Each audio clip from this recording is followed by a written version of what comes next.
At Christmas dinner, her billionaire husband held his pregnant mistress and told his wife she'd never be a mother. Then she handed him an envelope.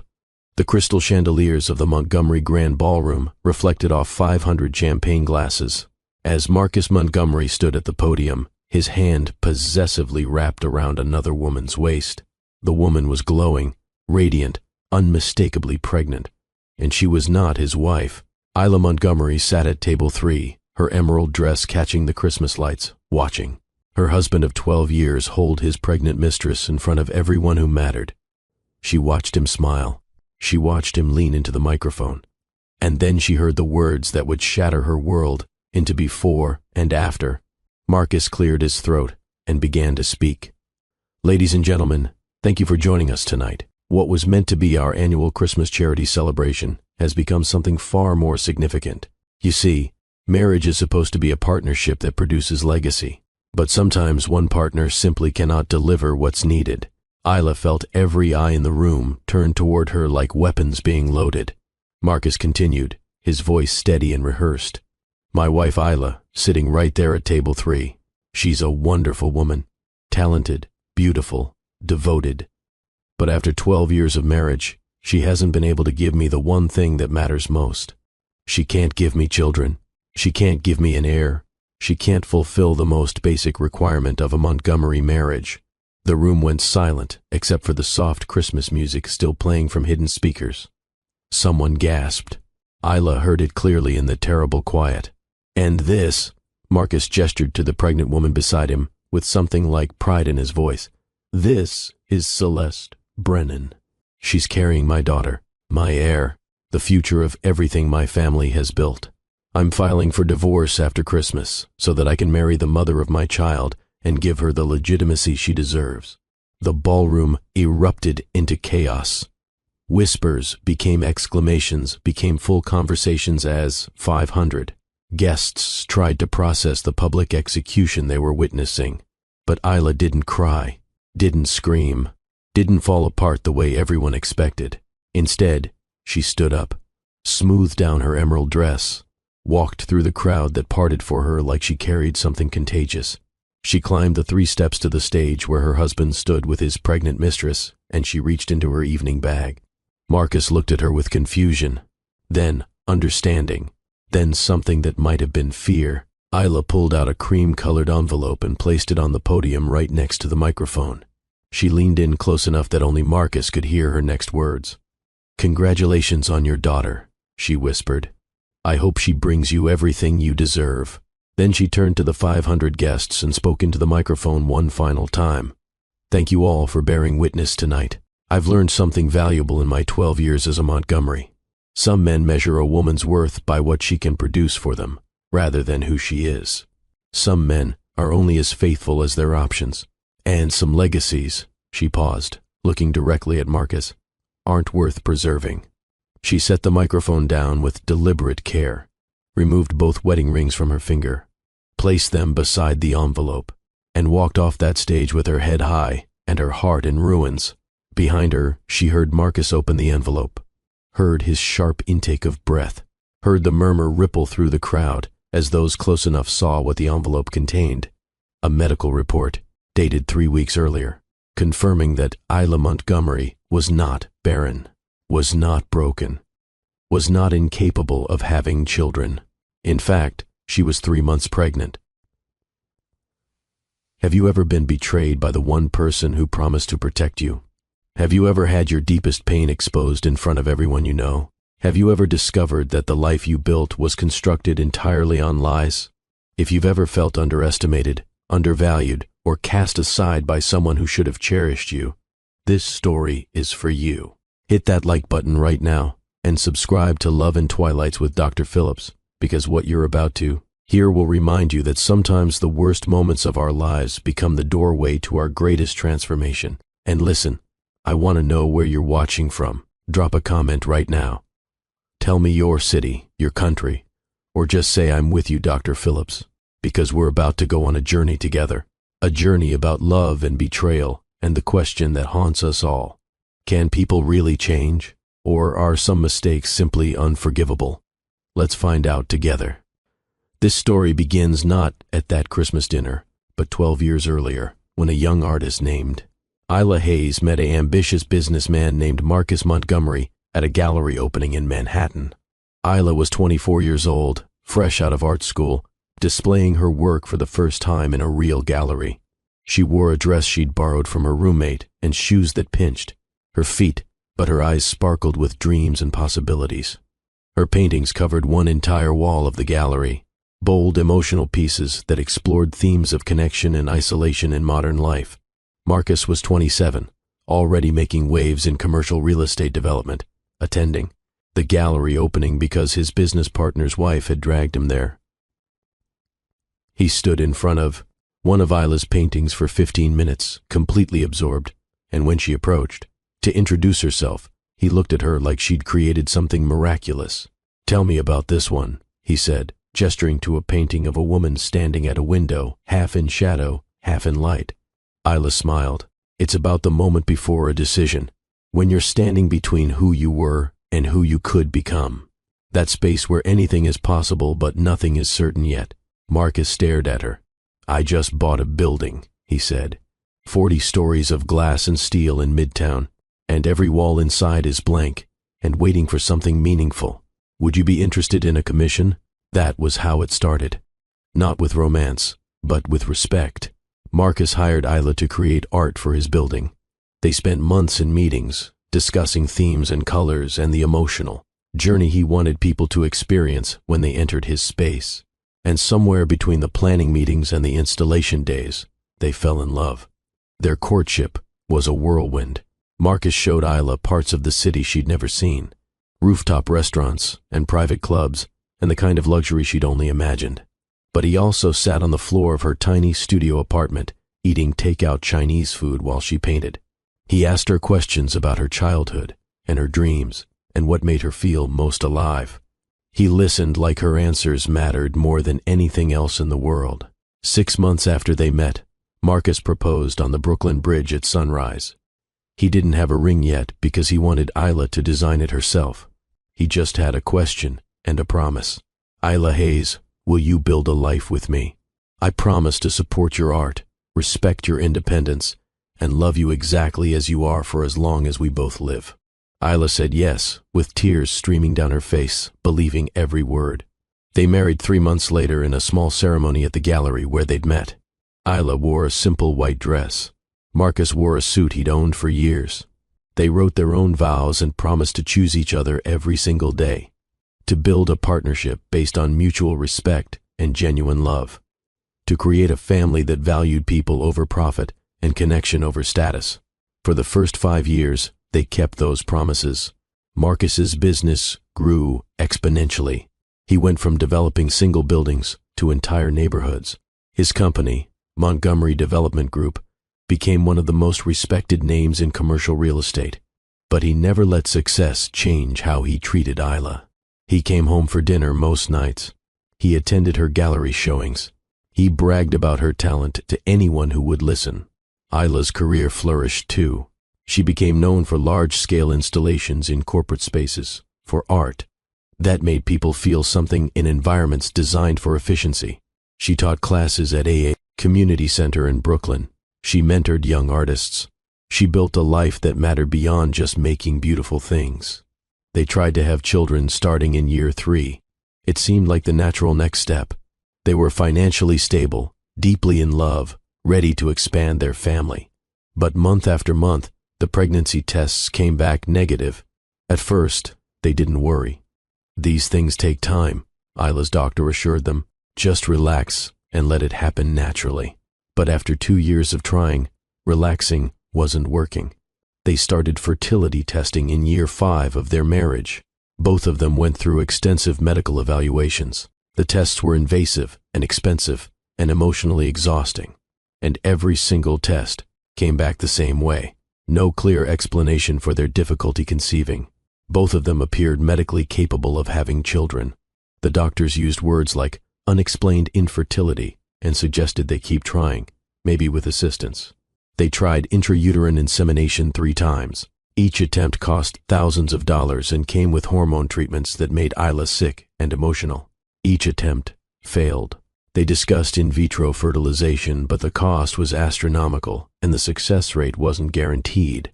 Marcus's business was doing well, but they weren't billionaires yet. They were comfortable, not wealthy. The financial strain was real, and somewhere in all the medical appointments and failed attempts and mounting pressure, something shifted in their marriage. Marcus started working later, coming home after Isla was already asleep, taking business trips that lasted longer than necessary.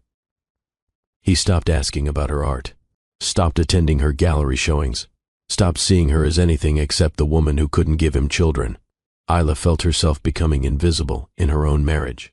She tried talking to Marcus about it, tried suggesting marriage counseling, tried everything she could think of to reconnect with the man she'd married. But he was already gone, even though he still lived in their apartment. In year 10 of their marriage, everything changed again. Marcus's grandfather died and left him a fortune, not just money, but holdings, properties, investments worth hundreds of millions of dollars. Overnight, Marcus Montgomery went from successful businessman to billionaire heir. And with that inheritance came expectations. The Montgomery family was old money, the kind that traced their lineage back generations and measured worth by legacy. Marcus's grandmother, Eleanor Montgomery, was a formidable woman who'd buried 2 husbands and outlasted countless rivals. She summoned Marcus and Isla to the family estate in Connecticut 1 month after the inheritance was finalized. The estate was exactly what you'd imagine. Sprawling grounds, a mansion that looked like it belonged in a period, drama, staff who moved silently through halls polished to a shine. Eleanor sat in a formal living room that probably cost more than most people. A's houses, and she looked at Isla like she was evaluating livestock. "Marcus, darling," Eleanor began, ignoring Isla completely. "Now that you've accepted your grandfather's legacy, we need to discuss your responsibilities to the family name. The Montgomery line has continued unbroken for 7 generations. Your cousins have all produced heirs. You're the last of your generation to fulfill this obligation." Isla felt Marcus tense beside her. "Grandmother, we've been trying," Marcus said quietly. "These things take time." Eleanor's eyes finally shifted to Isla, cold and assessing. "How long have you been married?" 12 years next month, Isla answered, keeping her voice steady. 12 years, Eleanor repeated, and the words sounded like a judgment. "My dear, at a certain point, trying becomes accepting failure. Marcus needs an heir. If you cannot provide one, perhaps you should consider whether you're truly the right partner for a Montgomery man." The words hung in the air like poison. Isla stood up, her hands shaking with rage. "With all due respect, Mrs. Montgomery, your grandson married me for love, not for breeding purposes. We're partners, not a business arrangement." Eleanor smiled, thin and cold. "How naive. Love is a luxury, my dear. Legacy is a responsibility. And in families like ours, responsibility always comes first." They left the estate that night, with Marcus silent and brooding beside her in the car. Isla tried to talk to him about what his grandmother had said. Tried to remind him that they were more than their ability to produce children. But Marcus stared out the window and said nothing at all. That was 2 years ago. 2 years of Marcus pulling further and further away. 2 years of Isla feeling like a failure in her own marriage. 2 years of living in an increasingly luxurious penthouse that felt more like a prison than a home. Because Marcus's business exploded after the inheritance. He leveraged his grandfather's connections and capital to become one of the most powerful developers in the country. He bought buildings in every major city. He started a venture capital firm. He launched a private equity fund. He became the kind of billionaire whose name appeared in Forbes and whose opinion shaped markets. And Isla became the billionaire's wife, not an artist anymore, not a teacher or mentor, just an accessory who attended charity galas and smiled for photographs and felt herself disappearing a little more each day. She stopped teaching her community classes because Marcus said it didn't fit their new social position. She stopped taking commissions because Marcus's schedule was too demanding to accommodate her work. She stopped painting altogether because what was the point when no one saw her as an artist anymore? Her entire identity became Mrs. Marcus Montgomery, the woman who couldn't give her billionaire husband an heir, the woman who was failing at the one job that mattered in families like the Montgomerys. And then, 3 months before that Christmas dinner, something changed. Isla woke up feeling nauseous. She'd felt this way before during hormone treatments, so she didn't think much of it. But the nausea continued for days, then weeks. She was exhausted all the time. Her breasts were tender. She recognized the symptoms, but didn't dare hope. They hadn't been trying to conceive for over a year. Marcus barely touched her anymore. He slept in his office most nights, claiming he had work to finish. When he was home, he was distant and cold. Their marriage existed on paper only. But 3 months ago, there'd been one night, one rare evening when Marcus came home early and seemed almost like the man she'd married. They'd had wine with dinner. They'd talked about something other than his business, and they'd ended up in bed together for the first time in months. Isla hadn't thought anything would come of it. One night, after years of trying, didn't seem significant. But her period didn't come, and the nausea got worse. And finally, alone in their penthouse bathroom while Marcus was on a business trip, Isla took a pregnancy test. 2 lines, clear and unmistakable. She took 3 more tests, all positive. She made an appointment with her doctor and went alone, not telling Marcus, because she needed to be absolutely sure before she got his hopes up, or her own. The doctor confirmed it with blood work and an ultrasound. Isla was approximately 8 weeks pregnant. Everything looked healthy. Her due date would be in early August. The doctor handed her a medical report documenting everything. Proof that she wasn't broken. Proof that she could conceive. Proof that their years of struggle had finally resulted in the baby they'd wanted for so long. Isla sat in her car in the medical center parking lot, staring at the report, trying to figure out how to tell Marcus. Part of her wanted to run straight to his office and share the news immediately. But another part of her hesitated. Their marriage was barely hanging on. Marcus had been so distant lately. So cold. So focused on business that he barely seemed to remember she existed. Would a baby fix what was broken between them? Or would it just complicate an already deteriorating relationship? She decided to wait for the perfect moment. Christmas was coming. The Montgomery family always hosted a massive charity dinner on Christmas Eve.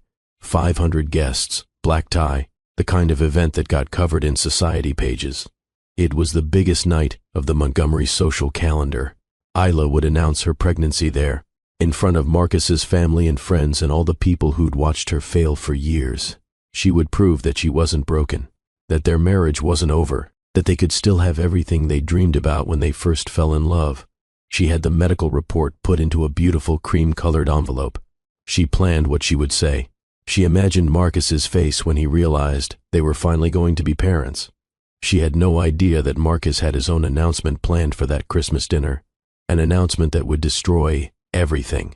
The 3 weeks between Isla's doctor's appointment and Christmas Eve were strange and surreal. Isla was carrying Marcus's child, growing their future inside her body, but Marcus had no idea. He continued being distant and distracted. He traveled constantly. He barely spoke to her when he was home. Isla tried to connect with him several times. She suggested they have dinner together, just the 2 of them. She asked about his day and his work, and tried to show interest in the things that consumed his attention. But Marcus deflected every attempt at intimacy. "I'm busy right now," he'd say. "We'll talk later." But later never came. Isla's sister Rachel called her a week before Christmas with concern in her voice. "Isla, honey, I need to tell you something. I was at a restaurant downtown last night, and I saw Marcus. He was having dinner with a woman, a young woman, blonde, pretty, very pregnant. They were holding hands across the table." Isla's blood went cold. "What?" Rachel's voice softened. "I'm so sorry. I debated telling you, but I thought you should know. They looked very comfortable together, very familiar. This wasn't a business dinner." Isla thanked her sister and hung up, her hands shaking. She told herself there had to be an explanation. Maybe it was a client. Maybe it was someone from work. Maybe it was completely innocent. But deep down, she knew. She'd known for months that something was wrong. She'd just been too afraid to confront it. She hired a private investigator. It felt dramatic and desperate, but she needed to know the truth before the Christmas dinner, before she announced her pregnancy, before she made a fool of herself. The investigator came back within 48 hours, with a file that made Isla physically ill. Marcus had been having an affair for 6 months with a woman named Celeste Brennan, 28 years old, worked in marketing for one of Montgomery Development Group's subsidiary companies. She was 4 months pregnant. Marcus had been paying for her medical care, her apartment, everything. The investigator included photographs. Marcus and Celeste having dinner, entering her apartment building together, leaving a doctor's office with Celeste's hand on her pregnant belly and Marcus's arm around her shoulders. There were text messages too. The investigator had gotten access to Celeste's phone somehow. Messages between her and Marcus that made everything clear. Marcus had told Celeste that his marriage was over, that Isla couldn't have children, that he was going to divorce her after the holidays, that he wanted to marry Celeste and legitimize their baby. Isla sat in her penthouse reading these messages while her own baby grew inside her, and she felt something inside her chest simply shatter. Marcus didn't just cheat on her. He'd replaced her, found someone younger, someone fertile, someone who could give him what he wanted. And he'd been planning to humiliate her by announcing it publicly at their Christmas charity dinner. She could have confronted him immediately, could have thrown the affair in his face, could have told him about her own pregnancy and forced him to deal with the consequences of his choices. But Isla was tired of fighting for a man who'd already left her, tired of begging for scraps of attention from someone who saw her as a failure, tired of being treated like an obligation instead of a partner. So, she made a different plan. She would let Marcus make his announcement at the Christmas dinner, would let him humiliate her in front of 500 people, would let him show everyone exactly who he'd become, and then she would leave that envelope on the podium and disappear. She spent the week before Christmas preparing. She rented a cottage in a small coastal town called Brinewood that she'd found online. Remote, quiet, the kind of place where Montgomery money and influence wouldn't reach. She transferred money from accounts Marcus didn't know she had, money she'd saved from her art career before they married, money that was hers alone. She packed boxes with things that mattered: photographs, journals, art supplies, clothes. She arranged for a moving company to pick everything up the day after Christmas and deliver it to Brinewood. She closed social media accounts. She informed her doctor that she'd be transferring care to a new provider. She planned her escape with meticulous care, making sure that by the time Marcus realized what he'd lost, she'd be gone so completely that even his resources couldn't find her. And on Christmas Eve, Isla put on her emerald dress and her diamond jewelry and played the role of Billionaire's wife one final time. The Montgomery Grand Ballroom looked like something from a winter fairy tale. White roses and evergreen garlands covered every surface. Crystal icicles hung from the chandeliers. Snow machines created gentle flurries that melted before touching the ground. The Christmas tree in the center of the room was 20 feet tall and decorated with ornaments that cost more than most people's cars. 500 guests arrived in designer gowns and custom tuxedos. The guest list read like a who's who of New York society: business titans, political figures, celebrities, old money families. Everyone who mattered was there to celebrate Christmas with the Montgomerys and contribute to their annual charity auction. Isla had planned this entire event. She'd chosen the theme, selected the caterer, approved the decorations, organized the auction items. She'd spent months making sure every detail was perfect.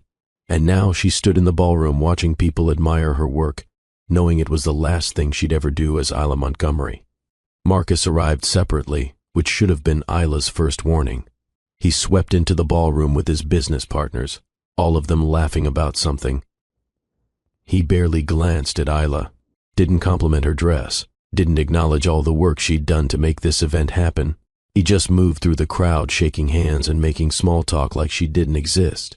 Isla found herself standing near the orchestra, a glass of champagne in her hand that she couldn't drink because of the baby. Her baby, the secret growing inside her that should have been the happiest news of their marriage. She pressed her hand to her stomach, feeling nothing yet, but knowing everything had changed. In 6 months, she'd meet her daughter. She'd somehow known from the first positive test that it would be a girl. A little girl who would grow up knowing she was wanted and loved for exactly who she was, not what she could provide. The speeches began after dinner. Eleanor Montgomery went first, talking about family legacy and charitable giving and the importance of maintaining traditions. Several board members from the Montgomery Foundation spoke about the children's programs they funded. And then Marcus took the stage. Isla watched him climb the steps, watched him adjust the microphone, watched him scan the crowd with practiced confidence. She saw his eyes land on someone near the back of the room, saw him gesture, saw a blonde woman begin making her way through the crowd. Celeste Brennan wore a silver gown that draped perfectly over her pregnant belly. She moved with the careful grace of someone in her second trimester, one hand protectively cradling her stomach. She climbed the steps to join Marcus at the podium, and he wrapped his arm around her waist with casual possessiveness. The room went very quiet. People were confused, trying to understand what was happening. Why was there a pregnant woman on stage with Marcus Montgomery? Where was his wife? Isla felt 500 pairs of eyes searching for her. She stood very still near the orchestra, watching her marriage end in real time. Marcus began to speak, and the words that came out of his mouth were somehow worse than anything Isla had imagined. Ladies and gentlemen, thank you for joining us tonight. What was meant to be our annual Christmas charity celebration has become something far more significant. You see, marriage is supposed to be a partnership that produces legacy, but sometimes one partner simply cannot deliver what's needed. He paused, letting the words sink in. Isla watched confusion shift to understanding on people's faces, watched them turn to look at her with pity and judgment. My wife, Isla, sitting right there at table 3. She's a wonderful woman, talented, beautiful, devoted. But after 12 years of marriage, she hasn't been able to give me the one thing that matters most. She can't give me children. She can't give me an heir. She can't fulfill the most basic requirement of a Montgomery marriage. The room erupted in whispers. Someone actually gasped. Isla heard Eleanor Montgomery say something approving to the person beside her. Marcus continued, his voice growing stronger, more confident. And this is Celeste Brennan. She's carrying my daughter.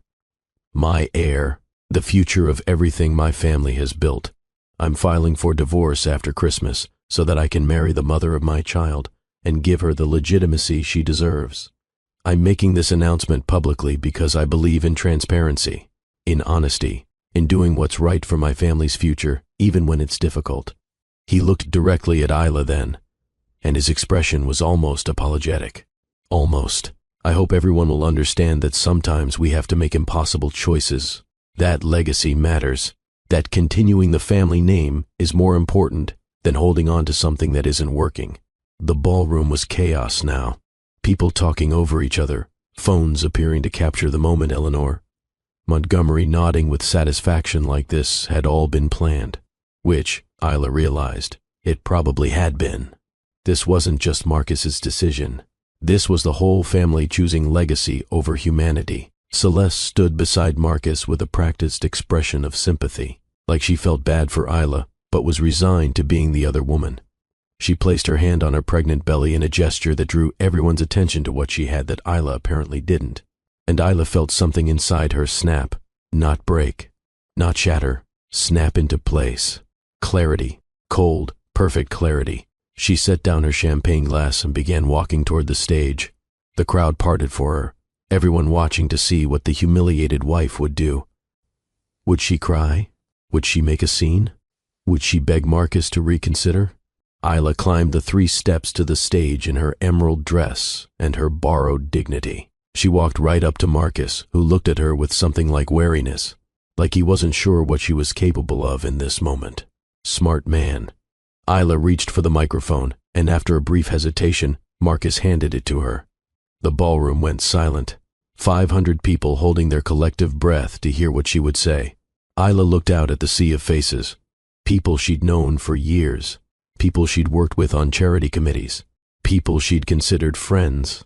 They were all waiting to watch her fall apart. She smiled instead. Thank you all for bearing witness tonight. Her voice came out steady and strong. I've learned something valuable in my 12 years as a Montgomery. I've learned that some men measure a woman's worth by what she can produce for them rather than who she is. That loyalty means nothing when legacy is involved. That love is conditional when ambition is infinite. She turned to look at Celeste, really look at her. The other woman's confident expression faltered slightly under Isla's direct gaze. Congratulations on your daughter. I hope she grows up learning that her worth isn't measured by what she can give to others. I hope she never feels like a failure for not meeting someone else's expectations. I hope you teach her that she's valuable exactly as she is." Then Isla turned back to Marcus. She looked at the man she'd loved for 12 years. The man she'd supported through struggling years and celebrated with during success. The man she'd believed in when no one else did. The man who was throwing her away because she couldn't produce an heir on his timeline. "I've been a good wife to you, Marcus. I supported your dreams when you had nothing but ambition. I built a home for us when all we could afford was a studio apartment. I stood by you through every challenge, and I did all of it because I loved you. Not because of what you could give me, not because of your potential, just because of who you were." Her voice cracked slightly, the only sign of emotion she allowed herself. "But apparently who you were isn't who you are anymore. So I'm going to do what you should have done months ago if you had any integrity. I'm going to end this with honesty." She reached into her evening bag, the small emerald clutch that matched her dress. She pulled out the cream-colored envelope that contained the medical report. The report that proved she wasn't broken. The report that confirmed she was pregnant. The report that would have been the happiest news of their marriage if Marcus hadn't already destroyed everything. She placed the envelope on the podium right beside the microphone. "This is for you. Maybe open it later. Maybe it won't matter anymore, but at least you'll know the truth." Then Isla removed her rings, the engagement ring with the diamond she'd designed herself when they were young and in love, the wedding band engraved with the vows Marcus had broken. She set them both beside the envelope. She looked at Marcus one final time. His expression had shifted from confidence to confusion to something that might have been fear. He reached for the envelope, but Isla spoke before he could open it. "Some legacies aren't worth preserving, Marcus. I hope you figure that out before it's too late." Then she walked off that stage, down the 3 steps, through the crowd that parted in shocked silence, past the Christmas tree and the ice sculptures and the white roses, out of the Montgomery Grand Ballroom and into the cold December night. Behind her, she heard Marcus open the envelope, heard his sharp intake of breath, heard someone ask what was in it, heard the rising murmur of confusion and speculation. But Isla didn't stop walking. She got into her car, started the engine, and drove away from her marriage while Christmas lights blurred past her windows. She drove for 3 hours straight, her hands tight on the steering wheel, her mind numb with shock and grief and something that might have been relief. She didn't cry, couldn't cry yet. The tears would come later. Right now she just needed to drive. By the time she reached Brinewood, it was past midnight. Christmas Day had arrived, but Isla felt like everything worth celebrating had died at that podium. The cottage she'd rented was small and dark and waiting for her. She let herself in with the key the property manager had left under the mat, turned on lights that revealed empty rooms and hardwood floors and windows that overlooked the ocean. This was home now. This anonymous cottage in a town where no one knew her name or her failure or her humiliation. This was where she'd raise her daughter, where she'd rebuild her life from scratch, where she'd become someone new. Isla walked to the bedroom and sat on the edge of the mattress she'd had delivered the week before. And finally, alone in the darkness with the sound of waves crashing in the distance, she let herself cry. She cried for her marriage, for the man she'd loved who'd turned into someone she didn't recognize, for 12 years of devotion that meant nothing in the end, for the baby growing inside her who would never know her father, for the life she'd built that had crumbled so completely. She cried until she had nothing left, until her eyes were swollen and her throat was raw and exhaustion pulled her under. And when she woke on Christmas morning, Isla Hayes, formerly Montgomery, placed her hand on her stomach and made a promise to the daughter she was carrying. "You will never feel worthless. You will never be measured by what you can produce. You will know every single day that you are loved for exactly who you are. I promise you that. I promise." Now listen, if you're feeling Isla's pain right now, if this story is hitting you in places you didn't expect, I need you to do something for me. Hit that like button. Hit subscribe, because what happens next is going to show you that the worst betrayals can become doorways to the most beautiful transformations. And comment below. Tell me, What would you have done in Isla's position? Would you have left that envelope? Would you have disappeared? Or would you have fought for your marriage? I want to know. And don't forget to tell me where you're watching from, or just say I'm with you, Dr. Phillips, because we're only getting started. While Isla was crying herself to sleep in that cottage in Brinewood, Marcus Montgomery was experiencing his own kind of devastation. After Isla walked out of the ballroom, he'd opened the envelope with shaking hands. The medical report inside was dated 3 weeks earlier, from Isla's fertility specialist. The Dr. Marcus had sent her 2 years ago when they were still trying to conceive. The report confirmed that Isla Montgomery showed no signs of infertility. Her reproductive system was perfectly healthy. There was no medical reason she couldn't conceive. In fact, the report concluded with a note that made Marcus's blood turn to ice. Patient is currently 8 weeks pregnant. All indicators normal. Estimated due date, August 7th. Congratulations. Marcus read those words 3 times before they penetrated. Isla was pregnant, had been pregnant for 2 months, had been carrying his child while he was planning to divorce her for another woman's baby. He looked up to find 500 people staring at him, waiting to see his reaction. Celeste stood beside him, trying to read the report over his shoulder. "Marcus, what is it?" she asked, but her voice sounded nervous, like she already knew this was bad. Marcus couldn't speak, couldn't process what he'd just learned, couldn't reconcile the fact that he'd just publicly humiliated his wife for being barren when she was actually pregnant with his child. Someone in the crowd, a business partner named Richard Chen, called out, "What does the report say, Montgomery?" Marcus folded the paper with shaking hands and put it back in the envelope. He looked out at the crowd, at his grandmother's expectant face, at the phones recording every moment, and he understood that he just made the biggest mistake of his life in the most public way possible. "The dinner is over," he said into the microphone. "Thank you all for coming. Please enjoy the rest of your evening." Then he walked off the stage, leaving Celeste standing there alone, and went to find his wife. But Isla was already gone. He called her phone 17 times. Every call went straight to voicemail. He drove to their penthouse, but she wasn't there. He checked with building security. They told him Mrs. Montgomery had left with several suitcases an hour before the dinner started. Marcus spent Christmas Day trying to find his wife. He called her sister, her friends, her former art students. No one knew where she was, or if they knew, they weren't telling him. He hired a private investigator on December 2006, gave them every piece of information he had about Isla, but she'd vanished completely. Her phone was disconnected. Her email bounced back. Her social media accounts were deleted. She'd withdrawn substantial amounts of money from accounts he didn't even know she had. She'd planned this escape carefully, and she'd executed it perfectly. In the days after Christmas, Marcus's life unraveled with stunning speed. The video of his announcement at the Christmas dinner went viral. Someone had recorded the whole thing and posted it online. Within 48 hours, it had millions of views. The comments were brutal. "Imagine being this cruel to your wife in public." He called her barren in front of 500 people, and she was literally pregnant. "This man is a monster." His business partners started distancing themselves. Investors pulled funding from projects. Clients canceled contracts.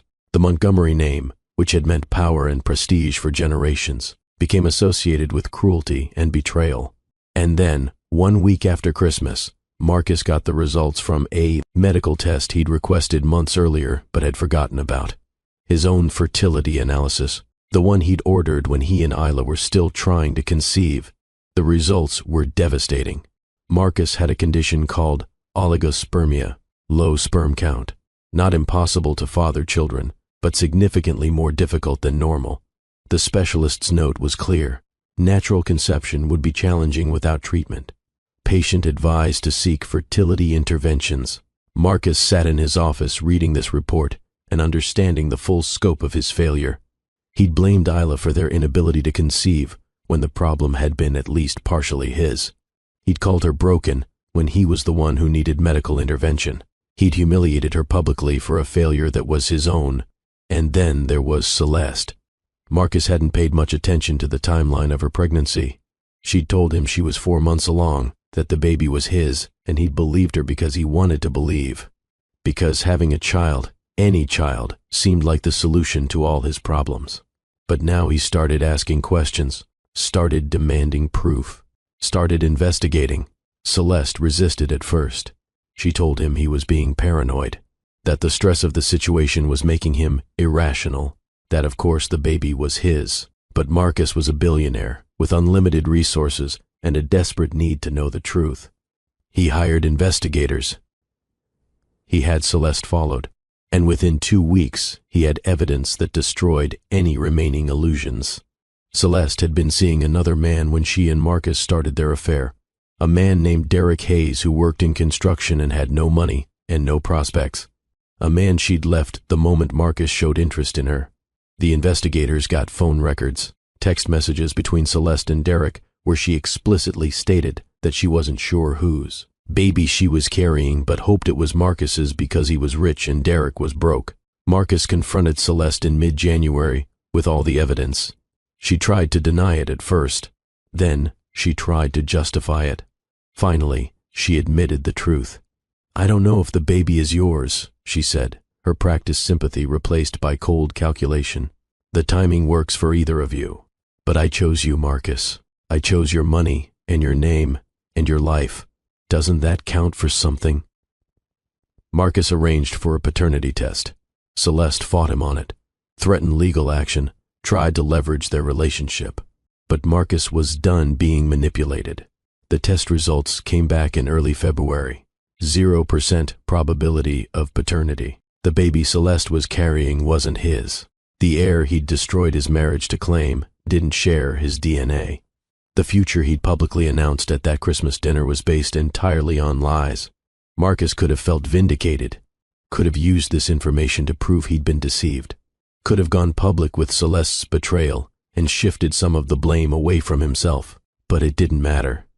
None of it mattered, because even if Celeste's baby had been his, even if he'd been the victim of her deception, he'd still done the unforgivable. He'd humiliated his pregnant wife in front of 500 people. He'd called her broken when she was carrying his child. He'd prioritized legacy over love and destroyed the one person who'd loved him unconditionally. And now she was gone. Completely, thoroughly gone. Taking their baby with her. Marcus sat in his penthouse in February, surrounded by divorce papers and paternity tests and the wreckage of his reputation, and understood that he'd lost everything that actually mattered while chasing things that meant nothing at all. His business would recover eventually. His reputation might even heal with time and good PR. But Isla and their child? That loss was permanent. That damage couldn't be undone. He kept calling her disconnected number, kept leaving voicemails that would never be heard, kept apologizing to empty air for mistakes that couldn't be forgiven. And he wondered if somewhere out there, Isla was listening. If she knew about Celeste's betrayal, if she felt any satisfaction in his suffering. But most of all, he wondered about the baby, his daughter, probably, due in August, growing inside Isla's body while he sat alone in a penthouse that felt like a tomb. Would Isla tell their child about him? Would she raise their daughter to hate him? Would he ever get to meet the baby he'd wanted so desperately that he destroyed everything trying to find her? The questions haunted him, but the answers were 3 hours north in a coastal town called Brinewood, where Isla Hayes was building a new life from the ashes of her old one, and Marcus Montgomery had no idea that everything he'd lost was within reach if he was willing to do something he'd never done before. Give up his pride, give up his money, give up everything that made him powerful, and become someone worthy of the family he'd destroyed. But that revelation was still months away. For now, Marcus sat in his failure, and Isla sat in her freedom, and an ocean of hurt lay between them that seemed impossible to cross. February in Brinewood was cold and gray and relentlessly beautiful. The ocean crashed against rocky shores with a violence that matched Isla's internal chaos. She'd been in the cottage for 6 weeks, and her body was changing in ways that made her pregnancy impossible to ignore. The morning sickness that had started as mild nausea in December had evolved into something that kept her close to the bathroom for hours each day. She couldn't keep food down before noon. The smell of coffee, which she'd always loved, made her physically ill. She was exhausted all the time, sleeping 10, 12, 14 hours a day, and still waking up tired. But she was also happy, genuinely, surprisingly happy, in a way she hadn't been in years. The cottage had become her sanctuary. She'd unpacked the boxes the movers delivered and filled the empty rooms with pieces of her old life, photographs from before Marcus, from when she was just Isla Hayes the artist. Her painting supplies, untouched for years, books she'd collected, journals she'd kept since college. She'd also bought new things, a rocking chair for the nursery, baby clothes in soft yellows and greens because she didn't know the sex yet and didn't want to assume, a crib she'd found at a second-hand store in town.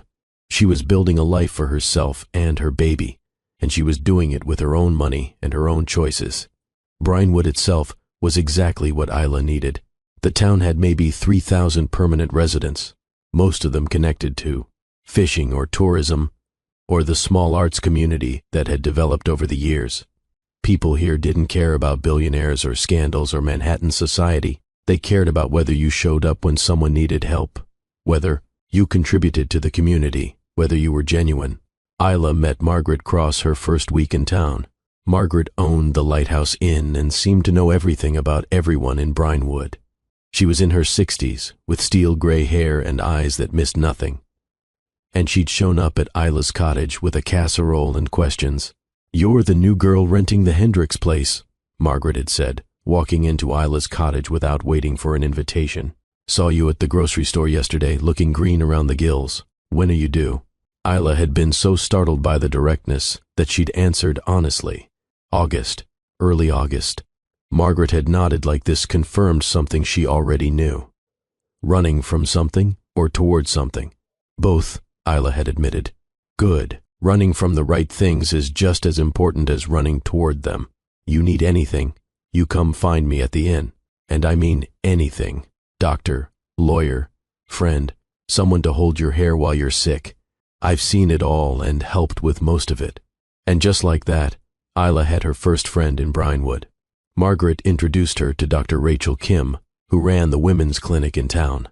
Rachel was younger than Isla, maybe 30, with a warm smile and a no-nonsense approach to medicine that Isla appreciated immediately. "Let me guess," Rachel had said at Isla's first appointment. "You're starting over, new town, no partner visible, medical records being transferred from somewhere else. You want privacy, you want good care, and you don't want judgment." Isla had nodded, surprised again by how easily these Brinewood women read her. "You'll get all three here." Rachel had pulled out her stethoscope and blood pressure cuff. "Your baby doesn't care about your past, and neither do I. Let's make sure you're both healthy, and we'll go from there." The appointment had revealed that despite the terrible morning sickness and exhaustion, Isla's pregnancy was progressing perfectly normally. The baby's heartbeat was strong and steady. Isla's blood pressure was good. Everything looked exactly as it should. Rachel had printed out an ultrasound image, the first picture of the baby Isla was carrying. At 12 weeks, it didn't look like much, just a blob with a visible head and tiny limb buds. But Isla had stared at that image for an hour after leaving the clinic, tears streaming down her face. This was her daughter, her child, the baby that Marcus had wanted so desperately but would never know, the future that Isla was building alone. She'd taped the ultrasound image to her bedroom mirror, where she could see it every morning when she woke up. A reminder of why she'd left, a reminder of what she was fighting for. The weeks passed in a rhythm that became comfortable. Isla woke late, nauseous and tired. She forced herself to eat crackers and ginger tea. She walked along the beach when the morning sickness subsided, bundled in layers against the cold. She painted in the afternoons, rediscovering the joy she'd lost during her marriage. Her art changed during those months. Before, she'd painted controlled, beautiful pieces designed for corporate spaces. Now she painted raw emotion. Waves crashing, storms building, a woman standing alone on a cliff with her hair whipping in the wind, a baby's hand reaching for light. She didn't plan to sell these paintings. They were therapy, a way of processing everything she'd lost and everything she was becoming. But Margaret saw them when she stopped by one day with more food, and she'd stood in Isla's living room, staring at the canvases with tears in her eyes. "These are incredible," Margaret had said quietly. "These are real. You're a real artist, Isla, not someone painting pretty pictures for rich people's lobbies. An actual artist." The compliment had meant more than Margaret probably knew. Isla had spent so many years being Mrs. Marcus Montgomery that she'd forgotten she was anything else. Reclaiming her identity as an artist felt like reclaiming herself. In March, as Isla entered her second trimester, the morning sickness finally eased. She woke up one day and realized she was hungry instead of nauseous. Actually hungry, craving things instead of just trying not to vomit. She went to the local diner and ordered pancakes and eggs and bacon, and she ate every bite. The waitress, a woman named Lorraine with kind eyes and a warm smile, had brought her extra bacon without being asked. "You're eating for two now, honey. Don't be shy about it." It was the first time anyone in Brinewood had openly acknowledged Isla's pregnancy. And something about the casual kindness of it made Isla's eyes fill with tears. Lorraine had sat down across from her without asking. "Hormones are a beast, aren't they? I cried at a commercial for paper towels when I was pregnant with my daughter. Something about a puppy, and I just lost it completely." Isla had laughed through her tears. "I cried yesterday because the sunset was pretty." "Sounds about right." Lorraine had patted her hand. "You're doing good, sweetheart. Being pregnant alone is hard, but you're doing it. You're showing up every day and taking care of that baby. That makes you stronger than most." Those small moments of kindness from near strangers were what kept Isla going through the lonely stretches. The times when she woke up at 3 in the morning and reached for Marcus before remembering he wasn't there and never would be again. The times when she felt the baby move for the first time and had no one to share the moment with. The times when fear about the future threatened to overwhelm her. The baby's first movements came in mid-April, just little flutters that Isla might have mistaken for gas if she hadn't been paying attention. She was sitting on her porch, watching the ocean when she felt it, a gentle rolling sensation, like bubbles popping inside her belly. She'd pressed her hand to her stomach and felt it again. Her daughter, moving and growing and alive. "Hi, baby," Isla had whispered. "I'm your mama. I know this isn't how I planned things, but I promise you're going to be so loved. You're going to grow up knowing you matter, knowing you're wanted, knowing you're enough exactly as you are." She'd started talking to the baby after that, narrating her days, telling stories about her own childhood, making promises about the future. It helped with the loneliness, made her feel less alone, even when the cottage was empty. In May, Isla started teaching art classes at the Brinewood Community Center. Margaret had suggested it, mentioning that the center was looking for instructors, and that Isla's talent was being wasted if she kept it to herself. The class was small at first, just 5 students, mostly retirees looking for hobbies. But Isla loved it, loved teaching again, loved helping people discover their own creativity, loved being useful in a way that had nothing to do with being someone's wife. The class grew quickly. Word spread that there was a real artist teaching at the community center, someone who displayed work in Manhattan galleries. By June, Isla had 15 students and a waiting list. She met more people through teaching. Susan Walsh, the midwife who would eventually help deliver Aria. Thomas and Patricia Hendricks, the elderly couple who owned Isla's cottage and became like surrogate grandparents. Father Miguel from the local church, who attended her class despite having no artistic talent because he said it, helped him pray. She was building community, building a life, becoming Isla Hayes again instead of Mrs. Marcus Montgomery. Her body changed as the pregnancy progressed. By June, she had a definite bump that she couldn't hide anymore. She bought maternity clothes at a consignment shop in town, comfortable dresses and stretchy pants that accommodated her growing belly. She stopped wearing makeup most days, let her hair air dry into its natural waves instead of straightening it the way Marcus had preferred. She looked at herself in the mirror one morning in late June and barely recognized the woman staring back. Pregnant, glowing, dressed simply, no designer labels or expensive jewelry. Just Isla, just herself, and she liked who she was becoming. But there were hard days too, days when the weight of being pregnant and alone crashed over her like the waves outside her window. Days when she wondered if she'd made the right choice leaving Marcus. Days when fear about single motherhood made it hard to breathe. On one particularly difficult night in July, Isla sat on her bathroom floor at 2 in the morning, her back aching and her feet swollen, and her mind spiraling with anxiety. How was she going to do this alone? How was she going to raise a child without help? What if something went wrong during delivery? What if she was a terrible mother? What if her daughter grew up resenting her for keeping Marcus away? She'd pulled out her phone. Marcus's number still saved, even though it was disconnected. She'd almost called him, almost reached out, almost asked for help. But then she'd felt the baby kick. Hard, like her daughter was reminding her why she'd left in the first place. And Isla had put the phone away and made herself a promise. She would do this alone. She would be enough for her daughter. She would build a life so full of love that her child would never feel the absence of a father who hadn't deserved them anyway. July passed in a blur of final preparations. Isla set up the nursery in the cottage's smallest bedroom, painted the walls a soft lavender, assembled the second-hand crib with help from Thomas Hendricks, who spent 3 hours cursing at unclear instructions while his wife Patricia made tea and laughed at him, washed tiny clothes and folded them into drawers, stocked up on diapers and bottles and all the supplies the baby books said she'd need. She packed a hospital bag, made a birth plan with Susan the midwife, who would attend the delivery at the regional hospital 40 minutes away, arranged for Margaret to be her birth partner since she had no family nearby and wasn't ready to tell her sister Rachel where she was. And she waited, enormous and uncomfortable and excited and terrified. The due date was August 7th. Isla's daughter had other plans. The contractions started on August 2nd, a full week early. Isla was at the community center teaching her art class when the first one hit, a tightening across her belly that made her gasp and grab the table for support. "Are you okay?" one of her students had asked, concerned. "Fine," Isla had managed. "Just Braxton Hicks, I think. False labor.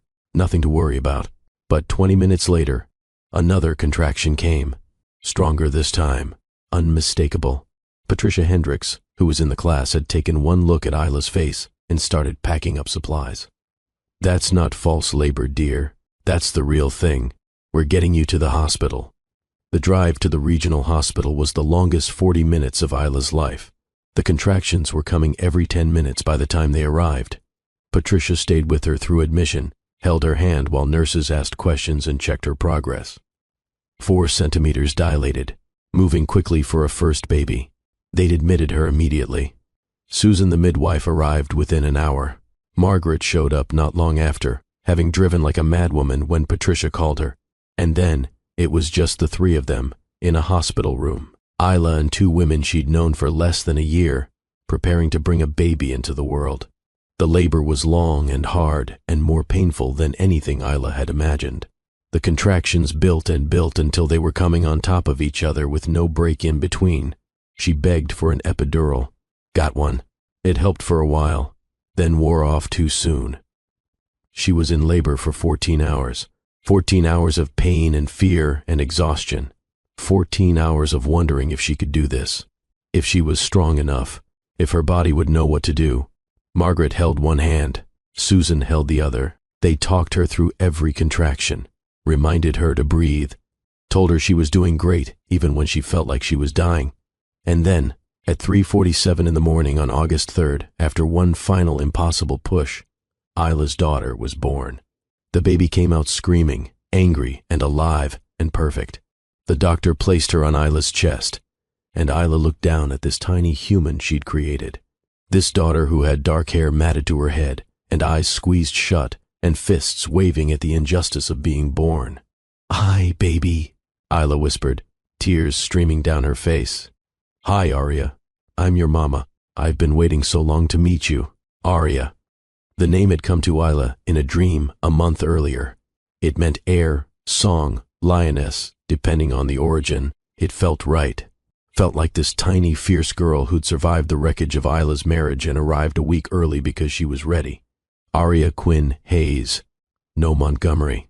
No connection to the father who'd rejected them both before knowing they existed. The first weeks with Aria were the hardest of Isla's life. Harder than the public humiliation. Harder than the escape. Harder than pregnancy alone. Because newborns were relentless. and Isla was exhausted in ways she hadn't known were possible. Arya needed to eat every 2 hours. Day and night, every 2 hours, Isla woke to screaming and fumbled with bottles, or tried to breastfeed through cracked nipples and tears of frustration. She was so tired she hallucinated. So overwhelmed she sometimes sat on the bathroom floor crying while Arya cried in her bassinet. But she was also more in love than she'd ever been. She would hold Arya at 3 in the morning, both of them exhausted and covered in spit-up, and feel her heart expand in ways she didn't know were possible. This was her daughter, her child, the best thing she'd ever done. Margaret came by every day for the first 2 weeks, held Arya while Isla showered or slept or just sat in silence, brought food that Isla could eat with one hand, showed her how to swaddle and burp and interpret different types of cries. Susan checked on them regularly, made sure Isla was healing properly, made sure Arya was gaining weight and hitting her milestones, made sure neither of them had any complications. The community rallied around them. Patricia brought casseroles. Thomas fixed a squeaky door that was waking the baby. Lorraine from the diner dropped off coffee and breakfast sandwiches. Father Miguel blessed Arya at the cottage when Isla was too tired to bring her to church. These near strangers became Isla's family, became Arya's village, became the support system that made single motherhood survivable. Isla documented everything in a journal. First smile, first time sleeping more than 2 hours straight. First bath. She took hundreds of photographs, wrote letters to Arya about their days together, created memories that didn't include Marcus because Marcus had forfeited his right to these moments. And she was happy, genuinely happy, despite the exhaustion and the fear and the loneliness. She'd built a life that mattered. She'd created a family. She was enough. By the time Arya was 3 months old, Isla had found her rhythm. She understood her daughter's cries and needs. She could function on broken sleep. She'd started painting again, in stolen moments while Arya napped. She'd even resumed teaching her art class, bringing Arya with her in a carrier. Life was good. Hard, but good. Full of love and purpose and meaning. And then, on a cold November morning when Arya was exactly 3 months old, Marcus Montgomery walked into the Brinewood diner and saw his daughter for the first time. Now, before we get to that moment, we need to understand what was happening in Marcus's world. Because while Isla was building a beautiful life in Brinewood, Marcus was watching everything he'd ever built crumble into dust. The Christmas dinner scandal had gone viral in ways Marcus couldn't contain. The video had been viewed millions of times. News outlets picked up the story. Think pieces were written about toxic masculinity and billionaire entitlement. His face became a meme, a symbol of everything wrong with wealthy men. Montgomery Development Group lost 3 major contracts in January. Investors pulled funding. Board members resigned. His stock price dropped 40%. His business partners, the ones who'd sat at that Christmas dinner and watched him humiliate Isla, suddenly had concerns about his judgment and leadership. His grandmother Eleanor died in February, her final words to Marcus a disappointment that cut deeper than any business loss. "You had everything," she'd whispered from her hospital bed, "and you threw it away for pride and foolishness. Your grandfather would be ashamed." The Montgomery family, what was left of it, fractured. Cousins took sides. Some supported Marcus, saying he'd been deceived by Celeste and deserved sympathy. Others condemned him for how he'd treated Isla, saying that, regardless of Celeste's lies, his public humiliation of his pregnant wife was unforgivable. The family business empire, built over generations, started to collapse. Properties were sold. Holdings were liquidated. The Montgomery name, which had meant power and prestige, became associated with scandal and failure. And Marcus sat in his penthouse watching it all fall apart, understanding that he deserved every bit of it. Celeste had disappeared after the paternity test results came back. She'd taken the settlement money Marcus's lawyers had foolishly given her and vanished. Last he'd heard, she was in California with Derek, the actual father of her baby. They'd had a son in March. Marcus had seen the birth announcement on social media, Derek beaming in the photo while Celeste held their baby. The baby that was supposed to be Marcus's heir, the future he'd destroyed his marriage to claim. All of it based on lies He'd been too arrogant to question, but none of that mattered compared to what haunted Marcus every single day. Isla and their daughter. If Isla's due date was early August, she'd probably given birth by now. Somewhere out there, Marcus had a child. A daughter, probably. A little girl who was 4 months old, maybe 5, and he'd never met her, never held her, didn't even know her name. He'd hired 7 different private investigators. All of them came back with the same result. Isla Montgomery had vanished completely. She'd sold her car 3 states away. She'd withdrawn money from accounts he didn't know existed. She'd disappeared with the kind of thoroughness that suggested professional help or extremely careful planning. One investigator found a lead in late October, a small recurring donation to a women's clinic in Brinewood, Maine from an account in Isla's maiden name. The donation had started in February and continued monthly. It wasn't much, just $500 each time, but it was consistent, and it was connected to prenatal care. The investigator had been cautious. This might be her, or it might be a false trail. Brinewood is small, remote, the kind of place someone might go to disappear. But I can't confirm she's actually there without going myself, and if she is there, the town might protect her. Small communities tend to close ranks around their own. Marcus had been on the road within 2 hours. The drive to Brinewood took longer than expected. The town was nearly 4 hours north of Portland, tucked into a rugged section of coast that saw harsh winters and rough seas. The roads were winding and treacherous.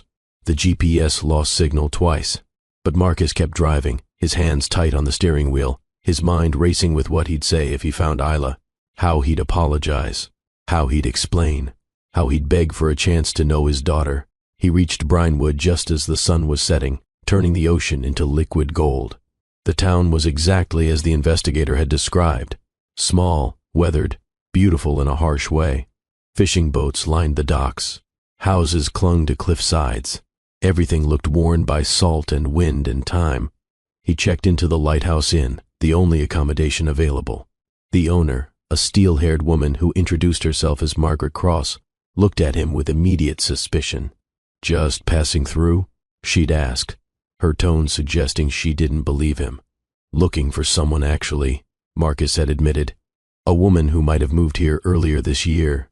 Dark hair, brown eyes, about 30 years old. She might have been pregnant when she arrived." Margaret's expression had gone cold. "We respect privacy in Brinewood, Mr. Montgomery."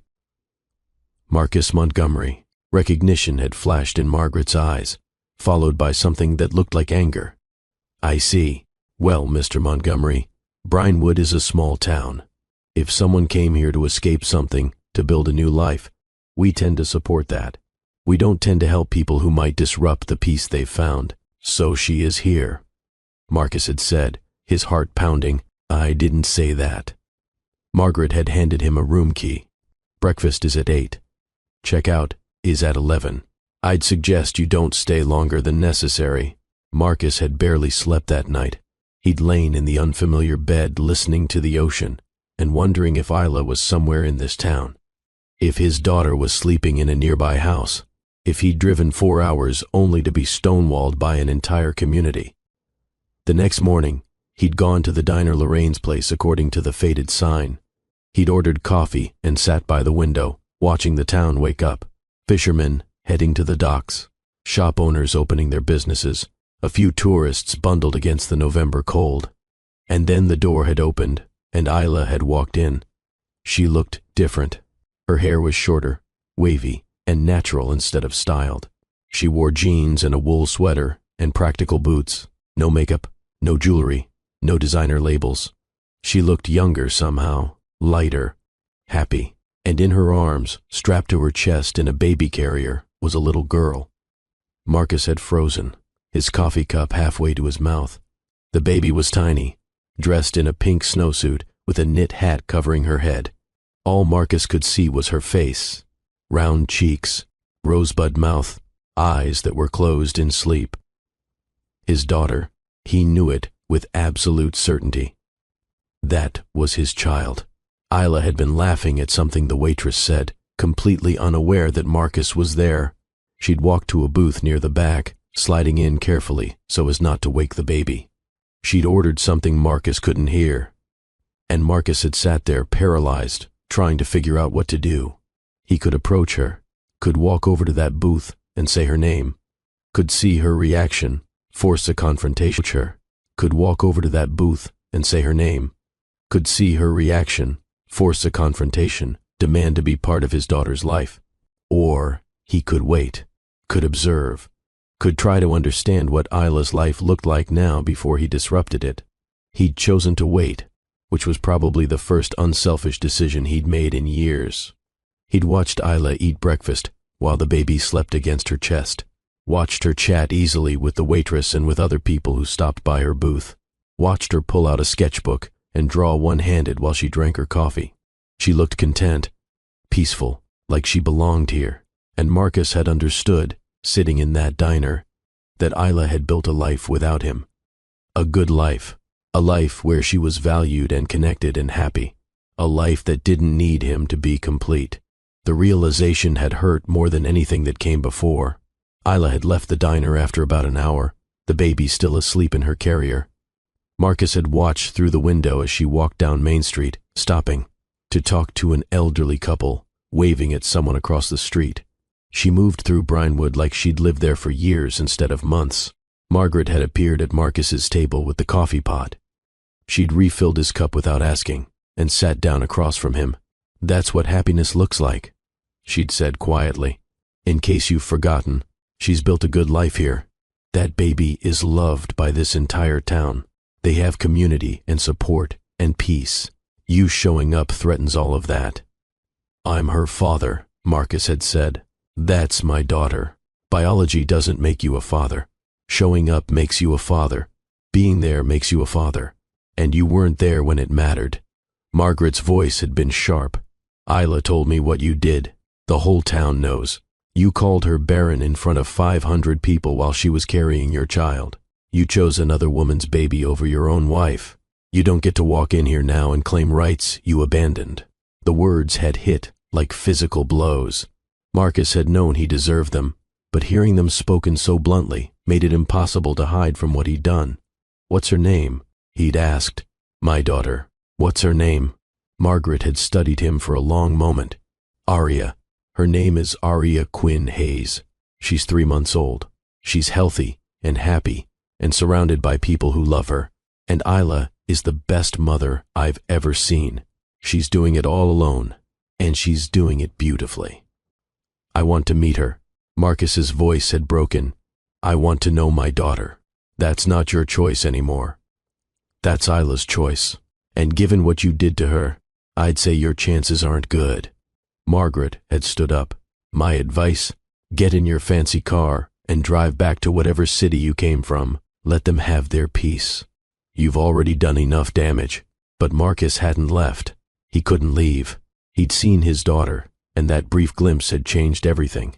He'd spent the next 3 days in Brinewood, watching from a distance, trying to work up the courage to approach Isla, trying to figure out what to say, trying to understand if there was any path forward that didn't involve him forcing his way into a life that clearly didn't want or need him. He'd seen Isla at the community center, teaching an art class with Aria sleeping in a portable crib nearby. He'd seen her at the grocery store, shopping one-handed while the baby slept in her carrier. He'd seen her on the beach, walking slowly with the baby bundled against the cold. And everywhere she went, people helped her, held doors, carried her groceries, stopped to admire the baby. Isla was part of this community in ways Marcus had never been part of any community. She belonged. On his 4th day in Brinewood, Marcus had finally approached her. She'd been leaving the women's clinic where she apparently volunteered, and he'd been waiting by her car because he was out of other options. Isla. She'd stopped walking, had gone completely still, hadn't turned around. "Isla, please, I just want to talk." She'd finally turned to face him, and the expression on her face had been worse than anger. It had been nothing. Blank. Like he was a stranger she was being polite to out of obligation. "What are you doing here, Marcus?" "I found out about the baby, about Aria, and I needed to see you, needed to see her, needed to know you were both okay." "We're fine." Isla's voice had been ice. "We're more than fine. We're happy. and we're not interested in whatever you're selling." "I'm not selling anything. I just want a chance to explain, a chance to apologize, a chance to be part of Arya's life." Isla had laughed, sharp and bitter. "You want a chance? You had 12 years of chances, Marcus. You had our entire marriage to choose me, to believe in us, to wait for the family we were trying to build. And instead, you called me broken in front of 500 people while I was carrying your child. You don't get chances anymore. I was wrong." Marcus had stepped closer, desperate. "I was so wrong about everything. Celeste lied to me. The baby wasn't mine. Everything I destroyed our marriage for was based on lies, and I was too arrogant to see it." "I know," Isla had said calmly. "I hired investigators months ago. I knew Celeste was lying before Arya was even born.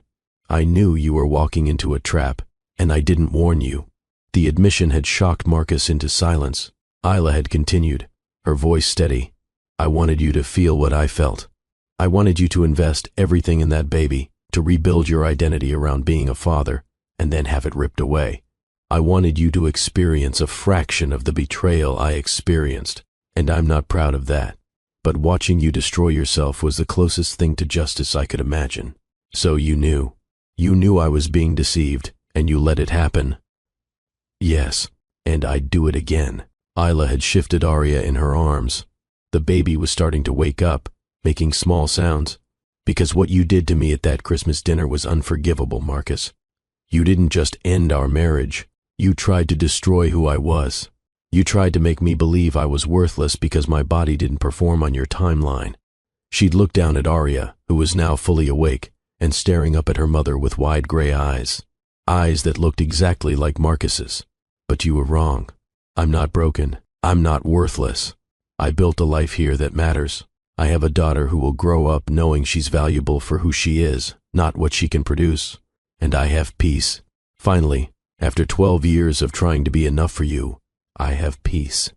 "Can I meet her?" Marcus had asked, his voice breaking. "Can I just meet Arya? Please, Isla, I'm begging you." Isla had looked at him for a long moment, and something in her expression had softened just slightly. She'd adjusted the baby in her arms so Marcus could see her better. "This is Arya Quinn Hayes. She's 3 months old. She likes music and being warm, and when I read to her, she's starting to smile. She sleeps better than most newborns. She's the best thing I've ever done." Arya had stared at Marcus with solemn gray eyes, her tiny fist waving in the air. And Marcus had felt something in his chest crack wide open. "She's beautiful," he'd whispered. "She's perfect. Yes, she is. And she deserves better than a father who shows up out of guilt. She deserves someone who chooses her every single day. Someone who's there for the hard parts, not just the convenient parts. Someone who values her for who she is instead of what she represents." Isla had started walking toward her car. "I need to go. Arya's hungry, and it's past her feeding time." "Wait." Marcus had grabbed her arm gently, then released it when she flinched. "Please, tell me what I need to do. Tell me how to fix this. I'll do anything." Isla had opened her car door and secured Arya in the car seat she'd installed in the back. When she'd turned back to Marcus, there had been tears in her eyes. "If you really want what's best for us, if you truly care about Arya's well-being, you'll get in your car and leave. You'll let us have the life we've built. You'll understand that some mistakes are too big to fix and some doors, once closed, need to stay that way." She'd gotten in her car and driven away, leaving Marcus standing in the clinic parking lot with his heart in ruins. That conversation had happened 6 months ago, and Marcus Montgomery had made a decision that day that changed everything. He didn't leave Brinewood. If you're still with me, if you're feeling the weight of this story, I need you to do something right now. Hit that subscribe button. Hit that like. Because what happens next is going to show you what real transformation looks like. And I promise you, it's not what you expect. Comment below. Tell me, should Marcus leave like Isla asked? Or does he have the right to stay and fight for his daughter? I want to hear your thoughts. And don't forget to tell me where you're watching from. Or just say I'm with you, Dr. Phillips. Because Marcus's journey from billionaire to broken man to something entirely new is about to begin. And it's going to test everything we think we know about redemption. Let's continue. instead of returning to his penthouse and his empire, and everything that made him Marcus Montgomery. Billionaire developer, Marcus checked out of the Lighthouse Inn and looked for work in Brinewood. The only job available to someone with no fishing experience was on Captain Jonas Fletcher's boat. Jonas was a weathered man in his 60s who'd spent his entire life on the ocean. He looked at Marcus's expensive clothes and soft hands and laughed outright. "You want to work on my boat? Boy, you've never done a day of real work in your life. What makes you think you can handle this?" "I need to stay in Brinewood," Marcus had said honestly. "I need to prove I can show up consistently for something that matters. I'll do any work you're willing to assign. I'll work for whatever you think I'm worth. I just need a chance." Jonas had studied him with eyes that had seen everything. "You're the one who hurt Isla. The whole town knows the story. You're the billionaire who called his pregnant wife barren." "Yes," Marcus had admitted. "That's me, and I'm trying to become someone different, someone worthy of the family I destroyed." Jonas had spit into the ocean. "I'll give you 1 week. You show up at 4 in the morning every day. You do exactly what I tell you. You work until the job's done, no matter how long it takes. And I'll pay you minimum wage because that's all you're worth to me right now. You quit or complain or ask for special treatment. You're done. Understood?" Understood. The first week of fishing work nearly killed Marcus. He woke at 3:30 in the morning to be at the docks by 4.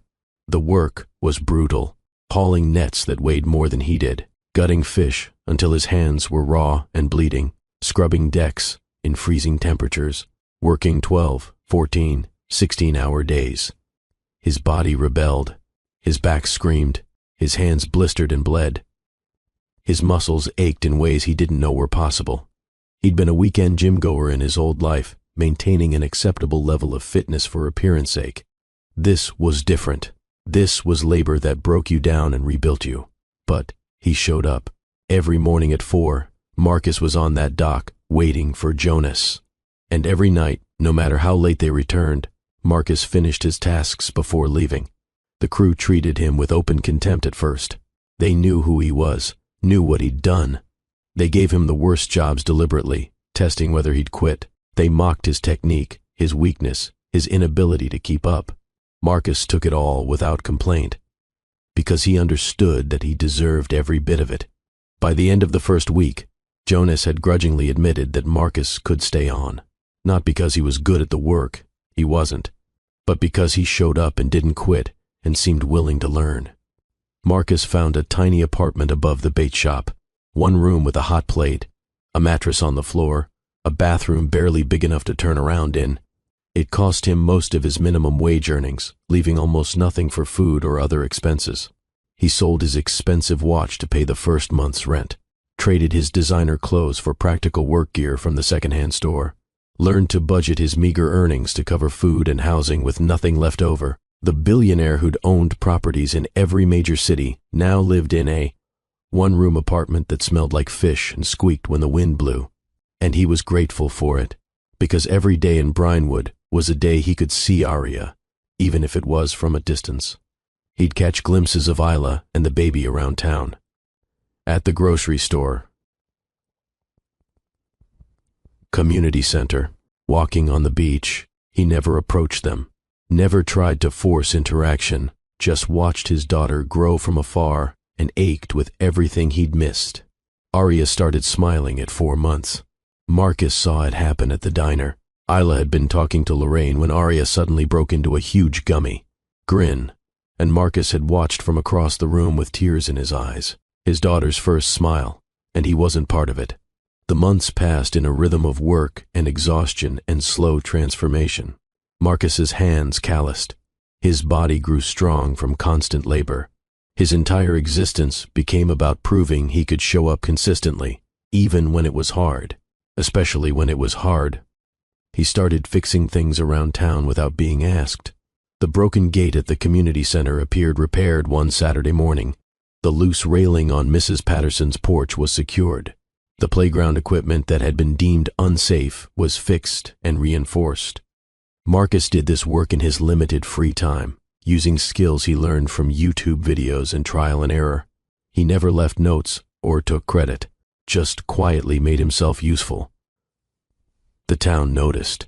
Slowly, incrementally, Brinewood's hostility began to shift into wary acceptance. People still didn't trust him, but they acknowledged that he was trying. Lorraine started serving him coffee the way he liked it, without him having to specify. The owner of the hardware store stopped overcharging him. Jonas gave him slightly less terrible tasks on the boat, but Isla still wouldn't speak to him beyond basic politeness. She'd nod if they passed on the street, would acknowledge his presence with cold courtesy, but she made it clear that his presence in Brinewood changed nothing between them. Marcus accepted this as deserved consequence. He wasn't here to win Isla back. He was here to prove he was capable of sustained commitment, to show through actions instead of words that he was becoming someone different.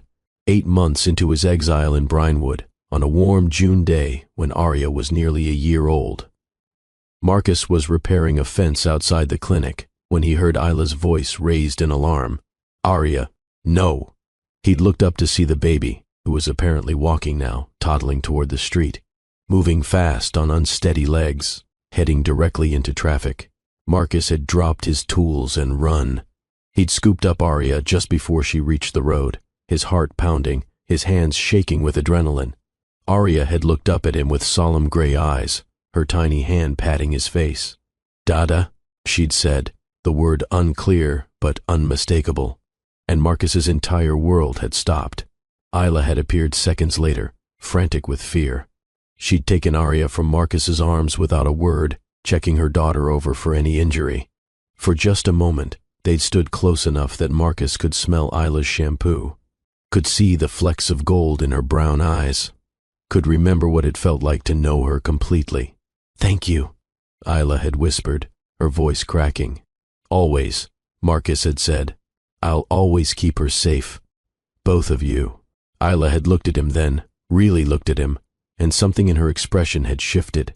She'd seen his calloused hands and weathered face, seen the humble clothes and humble existence, seen that he'd given up everything to be near them. "Why did you stay?" she'd asked quietly. "Because this is where my family is," Marcus had answered honestly. "I already lost a year of Arya's life by choosing wrong. I'm not losing another day. Even if all I ever get is seeing her from a distance, that's more than I deserve and more important than anything I left behind." Isla hadn't responded. She'd just held Arya close and walked back into the clinic.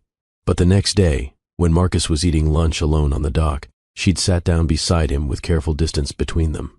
"We need to talk about Arya, not about us, not about the past, just about her."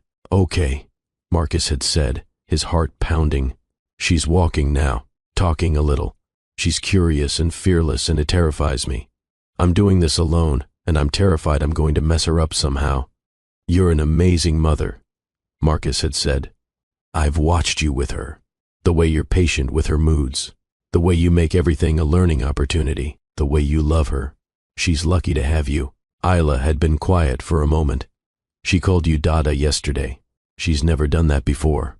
I don't know where she learned the word, maybe from other kids at the community center, but she looked at you and said it, and I saw your face." Marcus had felt tears threatening. "I know I don't have the right to that title.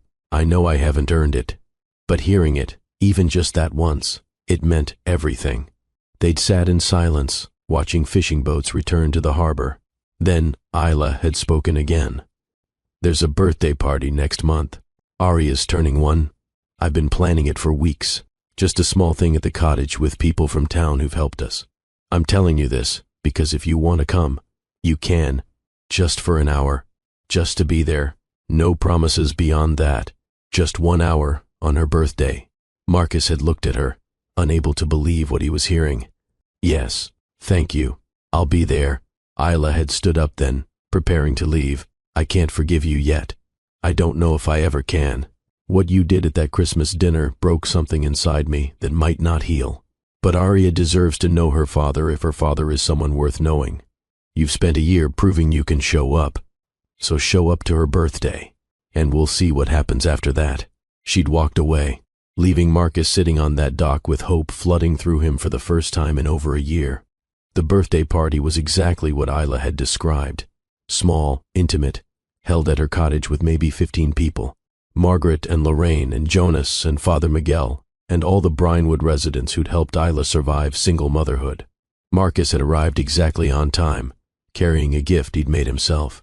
A small wooden sailboat he'd carved from driftwood and sanded smooth. It had taken him 3 weeks of evenings to complete, working by lamplight in his tiny apartment. It wasn't perfect, but it was made with love. Arya had been wearing a pink dress and a party hat that kept sliding over her eyes. She'd squealed when she saw the sailboat, immediately trying to put it in her mouth. Everyone had laughed, and Marcus had felt something in his chest expand. This was his daughter, walking and talking and laughing, and he was here. Finally, after missing so much, he was here. He'd stayed for exactly an hour, as promised. Had sat quietly in a corner while Arya tore into presents and smashed her face into birthday cake. Had helped clean up when the party started winding down, even though Isla hadn't asked him to. And when he was leaving, Arya had toddled over to him and raised her arms. "Up," she demanded. "Up, Dada." Marcus had looked at Isla for permission. She'd hesitated, then nodded. He'd picked up his daughter for only the second time in her life, held her small body against his chest, felt her head rest on his shoulder, breathed in the smell of her, baby shampoo and frosting, and something uniquely Arya. "Bye-bye," Arya had said, waving at the remaining guests. "Bye-bye, sweetheart," Marcus had whispered, his voice breaking. "Happy birthday." He'd handed her back to Isla and left the cottage before his tears became obvious. He'd made it to his apartment before falling apart completely, sitting on his mattress and crying for everything he'd missed and everything he might still have a chance to build. That birthday party became the first of many small interactions. Isla started allowing Marcus brief supervised visits. Wednesday afternoons, he could come to the cottage for an hour. Arya would show him her toys. He'd read her books. They'd play in the small backyard, while Isla watched from the porch. Marcus never pushed for more, never demanded rights or tried to force a timeline, just showed up every Wednesday and proved through consistent presence that he was reliable. He learned his daughter's preferences. She loved books about animals. She hated peas.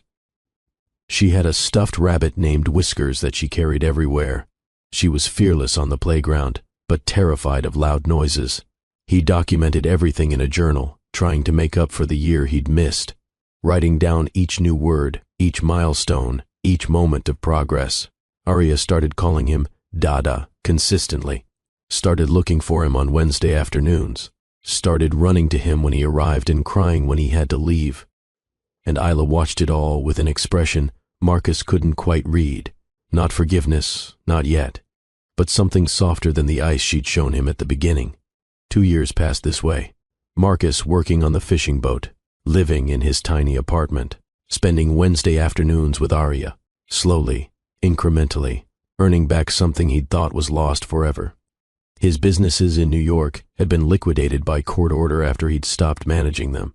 The Montgomery empire was gone, distributed among creditors and distant relatives. Marcus had nothing left of his old life except a modest savings account and the clothes on his back. And he didn't care, because he had Wednesday afternoons with his daughter. He had the grudging respect of a town that had every reason to hate him. He had a life built on honest work instead of financial manipulation. He'd become someone different, someone better, someone who finally understood what actually mattered. On a cold February evening, 3 years after that disastrous Christmas dinner, Marcus was reading to Arya at Isla's cottage. The little girl was curled against his side, drowsy and warm, while he navigated a picture book about a lost penguin finding his family. Isla sat across the room, ostensibly working on grant proposals for her art program, but actually watching them together, watching Marcus's infinite patience with Arya's endless questions, watching how gently he tucked her hair behind her ear when it fell in her face, watching the absolute devotion in his expression when he looked at their daughter. When Arya finally fell asleep mid-sentence, Marcus had carried her to her room with practiced care, tucked her into bed surrounded by stuffed animals, kissed her forehead, whispered the same thing he whispered every visit. "I love you more than all the stars. I'm so sorry I wasn't there from the beginning, but I'm here now. Always." He'd returned to the living room to find Isla crying silently, tears streaming down her face. Marcus had frozen, terrified he'd done something wrong, ready to apologize and leave if she needed space. "I forgive you," Isla had said, her voice breaking, and Marcus's world had tilted on its axis. "I forgive you." The words hung in the air of Isla's cottage, like something sacred, like a prayer or a promise or a benediction. Marcus stood frozen in the living room, unable to process what he'd just heard, unable to believe that after 3 years of penance, after 1,000 Wednesday afternoons proving himself, after becoming someone completely different, Isla was offering him the one thing he'd stopped believing he deserved. He crossed the room without thinking and knelt in front of her chair, not touching her, not presuming anything, just close enough that she could see his face, could see the tears streaming down his cheeks, could see that her words had broken him open in the best possible way. "You don't have to forgive me," he said, his voice raw. "You don't owe me anything. What I did to you at that Christmas dinner, what I did to us, I'll never deserve forgiveness for that." Isla reached out with trembling hands and cupped his face. "I know what you did to me, Marcus. I lived through it. I carried our daughter while you were planning to marry someone else. I gave birth alone. I spent 2 years raising Arya by myself, terrified you'd find us and try to take her away. I know exactly what you did." Her thumbs brushed away his tears. "But I also know what you've done since. I've watched you transform yourself, watched you work jobs that destroyed your body, watched you live in poverty when you could have gone back to your empire, watched you earn the respect of a town that hated you, watched you love our daughter with a patience and consistency I didn't think you were capable of." She pulled him closer, their foreheads nearly touching. "The man I married would never have done any of that. He was ambitious and driven and good in many ways, but he was also entitled and arrogant and incapable of the kind of humility you've shown. You're not him anymore, and I'm tired of punishing you for who you used to be when you've worked so hard to become someone different." Marcus couldn't speak, could barely breathe. He just knelt there while Isla held his face and spoke words he'd dreamed of hearing, but never truly believed would come. "I'm not saying everything is fixed," she continued. "I'm not saying we go back to how things were. We can't. That marriage is dead, and trying to resurrect it would be a mistake. But maybe we can build something new, something built on truth instead of illusions, something earned instead of assumed." She pulled back slightly to look at him directly. "I don't want to co-parent from separate houses anymore. I don't want scheduled Wednesday visits and careful boundaries. I want to try building a real family. Not what we had before, but something different. Something stronger because it survived being completely destroyed." "What are you saying?" Marcus managed to ask. "I'm saying you can move in here, into the cottage. You'll sleep in the guest room at first, because I'm not ready for more than that yet. But you can be here every day. You can be part of Arya's routine. You can be her father in all the ways that matter, not just one afternoon a week." Isla took a shaky breath. "And we can try to be partners again, try to rebuild trust, try to see if the people we've become can love each other the way the people we were couldn't. No guarantees, no promises that everything will work out. Just trying." Marcus pulled her into his arms then, and Isla let him. They held each other in that small cottage living room, both crying, both terrified, both choosing to risk their hearts one more time. "Yes," Marcus whispered against her hair. "Yes to all of it. I'll follow your lead completely, whatever timeline you need, whatever boundaries you set. I'll show up every day and prove that this transformation is real and permanent." They stayed like that for a long time, holding each other, breathing together, beginning something new. Marcus moved into Isla's cottage the following week. He brought almost nothing with him because he owned almost nothing. His clothes fit in one duffel bag. His possessions, a few books, his journal, the tools he'd accumulated, filled 2 boxes. 3 years of living in radical simplicity meant he had nothing to clutter the new life he was building. The guest room was small, barely bigger than the apartment he was leaving, but it had a window that overlooked the ocean and a door that connected to the hallway where his daughter slept. It felt like a palace. Arya was ecstatic about the new arrangement. She was 3 years old now, verbal and opinionated and endlessly curious, and having her Dada in the house all the time, instead of just Wednesday afternoons, was the best thing that had ever happened to her. "Dada, wake up," she'd yell, bursting into his room at dawn. "Breakfast time." "Mama, making pancakes." Marcus would stumble out of bed, exhausted from another long day on Jonas's boat, and follow his daughter to the kitchen, where Isla would be standing at the stove in her pajamas, her hair messy from sleep, making pancakes shaped like animals. Those first weeks of living together were awkward and beautiful in equal measure. They had to negotiate everything: who made breakfast, who did dishes, how to split the household responsibilities, when Arya's bedtime was, how to handle tantrums and teaching moments. They had to learn each other again, not as the people they'd been during their marriage, but as the people they'd become. Marcus was no longer the ambitious billionaire. Isla was no longer the accommodating wife. They were both different, shaped by loss and transformation. They fought sometimes, real arguments that left them both frustrated and exhausted. About parenting decisions, about money. Marcus was still working on the fishing boat making minimum wage, and Isla's art teaching didn't pay much. About how to handle Arya's questions about why Dada hadn't always lived with them. But they also laughed. Marcus would tell stories about disasters on the fishing boat, about the time he'd fallen overboard in full gear and Jonas had to fish him out. Isla would share art class chaos, children who painted everything including themselves, elderly students who turned still life exercises into abstract masterpieces. They built routines together. Marcus woke early for the fishing boat. Isla got Arya ready for her community center play group. They'd have dinner together every night, all three of them at the small kitchen table.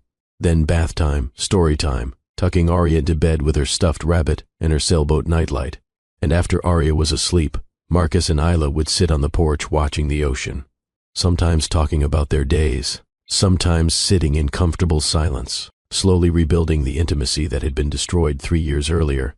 3 months into the new arrangement, Isla suggested they go to counseling together. Not couples therapy exactly, but sessions with a trauma specialist who could help them process what they'd been through and build healthier patterns going forward. Dr. Sarah Chen had an office in Portland, which meant driving an hour each way for weekly sessions. But it was worth it. Dr. Chen didn't let them avoid the hard topics. She made them talk about the Christmas dinner in detail, made Marcus articulate exactly what he'd been thinking when he humiliated Isla, made Isla explain why she'd chosen to let Marcus destroy himself instead of warning him about Celeste's deception. Those sessions were brutal. They both cried. They both got angry. They both had to confront parts of themselves they'd rather ignore. But the sessions also gave them tools, ways to communicate when they were triggered, ways to express hurt without attacking, ways to rebuild trust in incremental steps. "You're both dealing with significant trauma," Dr. Chen explained during one session. "Marcus, you destroyed your own life through arrogance and poor judgment, and you're carrying enormous guilt about that. Isla, you were publicly humiliated while pregnant and vulnerable, and you're carrying fear that it could happen again. Neither of you can just forget those experiences. You have to integrate them into your new relationship." "So, how do we do that?" Isla had asked. "You practice. Every single day, you practice choosing each other. Practice being vulnerable. Practice trusting, even when it's scary. Practice forgiveness, not as a one-time declaration, but as a daily decision." And that's what they did. They practiced. 6 months into living together, something shifted. Isla invited Marcus into her bedroom. Not for sex, not yet, but just to sleep beside each other, to remember what it felt like to share a space, to begin rebuilding physical intimacy in the most basic way. "Is this okay?" she'd asked, her voice uncertain. "I'm not ready for everything, but I miss this. I miss falling asleep next to someone I trust." "It's more than okay," Marcus had answered honestly. "It's everything." They'd lain in the darkness side by side, not touching at first. Then Isla had reached for his hand, and they'd fallen asleep, holding hands like teenagers. Those nights became regular. Marcus would move from the guest room to Isla's room after Arya was asleep. They'd talk in the darkness about their fears and hopes, about Arya's latest accomplishments, about the future they were carefully building. And gradually, over weeks and months, the intimacy deepened. Tentative kisses, careful embraces, rediscovering each other's bodies like they were new territory instead of familiar ground. The first time they made love again, nearly a year after Marcus moved into the cottage, Isla cried through the entire experience, not from pain or fear, but from the overwhelming emotion of letting herself be that vulnerable with someone who'd hurt her so deeply. "I'm scared," she'd whispered against Marcus's chest afterward. "I'm terrified of trusting you this much again. Terrified that I'm making a mistake." "I'm scared too," Marcus had admitted. "Terrified I'll mess this up somehow. That I'll let you down. That I'm not strong enough to be who you need. Then we'll be scared together." Isla had pulled him closer. "And we'll keep choosing this anyway." On a warm summer evening 2 years after Marcus moved into the cottage, 5 years after that disastrous Christmas dinner, Marcus proposed to Isla for the second time. There was no ring, no elaborate plan. Just the two of them sitting on the porch after putting Arya to bed, watching the sun set over the ocean. "Marry me," Marcus had said quietly. Isla had turned to look at him, surprised.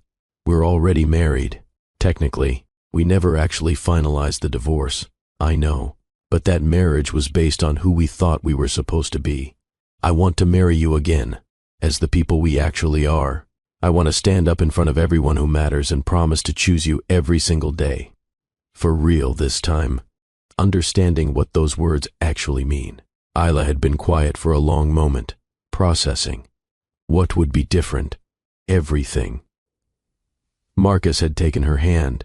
No expensive wedding, no performing for society, no expectations about who we're supposed to be. Just us and Arya and the community that helped us survive.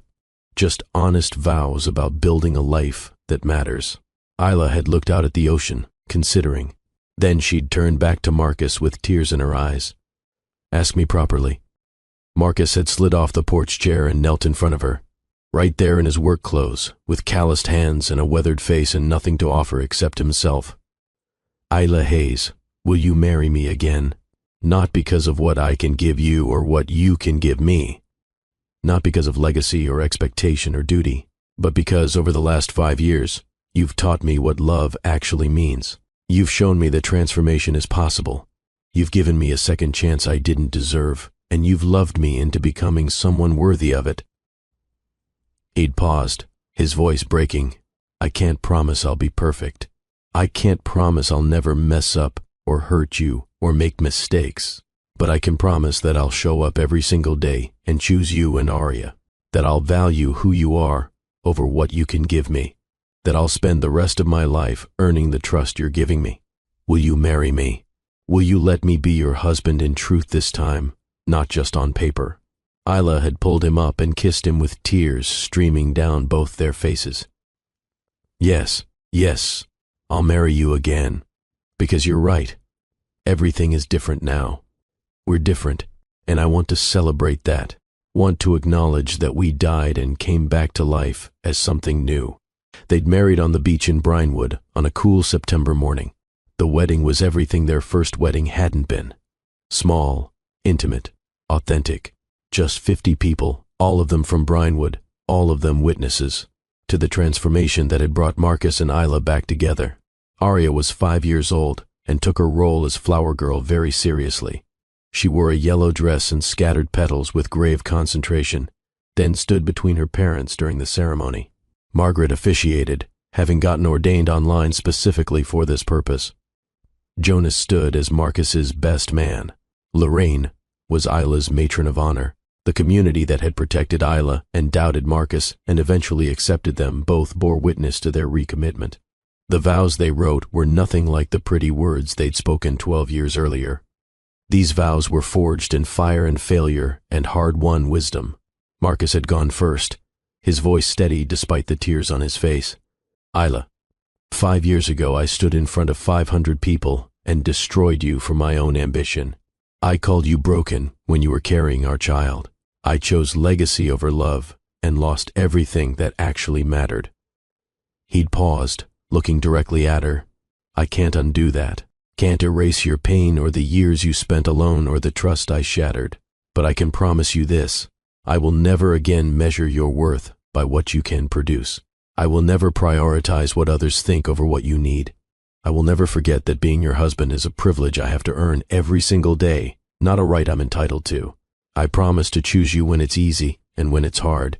I promise to be present for our daughter in all the small moments that matter.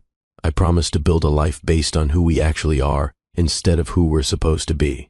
And I promise that if I ever start becoming the man I was before, you have my permission to leave, and know that I'll understand why. I love you, Isla, not despite our history, but because of it. Because the journey we took to get here, as painful as it was, made us both better. And I'm grateful every single day that you gave me another chance. Isla's vows had been equally powerful. Marcus, when you destroyed our marriage at that Christmas dinner, you destroyed who I was.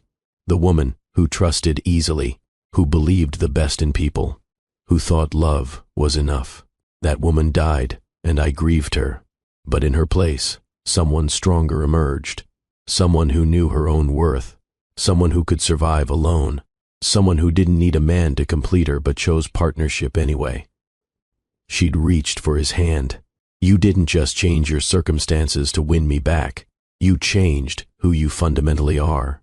You traded wealth for honest work. You traded entitlement for humility. You traded performing for authenticity. And you did it without any guarantee that I'd ever forgive you. I'm marrying you today not because I've forgotten what you did, but because I've seen who you've become. Not because everything is perfect, but because we're both committed to doing the hard work of choosing each other daily.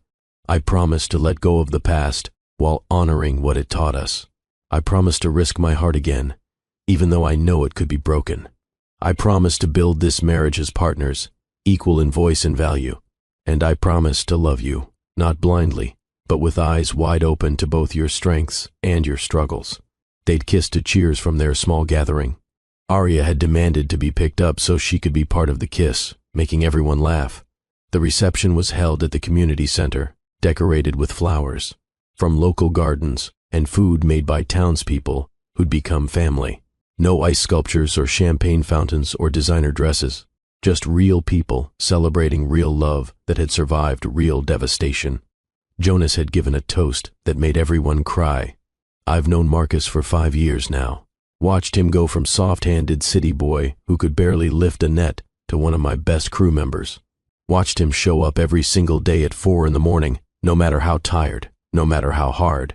That's the kind of man you want in your life, the kind who shows up when it's difficult. Margaret had toasted Isla. This woman came to Brinewood broken and pregnant and alone. And she didn't just survive, she thrived. She built a community around her. She raised a beautiful daughter. She created art that makes people feel. And when the man who broke her showed up wanting another chance, she didn't make it easy. She made him earn it. That's strength. And Arya, not to be left out, had climbed on a chair and announced to everyone, my dada lives with us now and makes me pancakes and reads me stories. And he loves my mama very much, and they kissed, and I was there. The entire room had erupted in laughter and applause. That night, after the celebration ended and Arya was asleep at Margaret's house, for her first ever sleepover, Marcus and Isla had gone back to their cottage. Their home, the place where they'd rebuilt everything from ruins. They'd made love with the tenderness of people who understood how fragile and precious this second chance was. Who knew that trust, once broken, required constant maintenance. Who appreciated every moment because they'd both lived through the alternative. Afterward, lying tangled together in the darkness, Isla had said something that made Marcus's heart expand. I'm happy, genuinely, completely happy. Not despite what we went through, but because we went through it. Because it taught us what matters. Me too, Marcus had whispered. I lost an empire and found everything that actually matters. A year into their remarriage, Isla discovered she was pregnant again. She'd missed her period in October and taken a test in their bathroom, and when the 2 lines appeared, she'd stood there staring at it with complicated emotions. She was 40 now, not the 24-year-old who'd first fallen in love with Marcus, or even the 36-year-old who'd carried Arya alone. This pregnancy would be different, riskier, more challenging. but it was also wanted, deeply, completely wanted by both of them.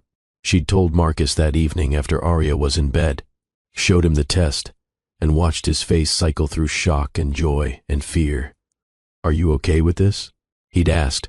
"I know last time, everything around the pregnancy was terrible. If this brings up trauma, if it's too much, we can talk about options." Isla had pulled him close. "Last time I was pregnant alone and terrified and grieving my marriage. This time, I have a partner. A real partner who'll be there for every appointment, every milestone, every moment.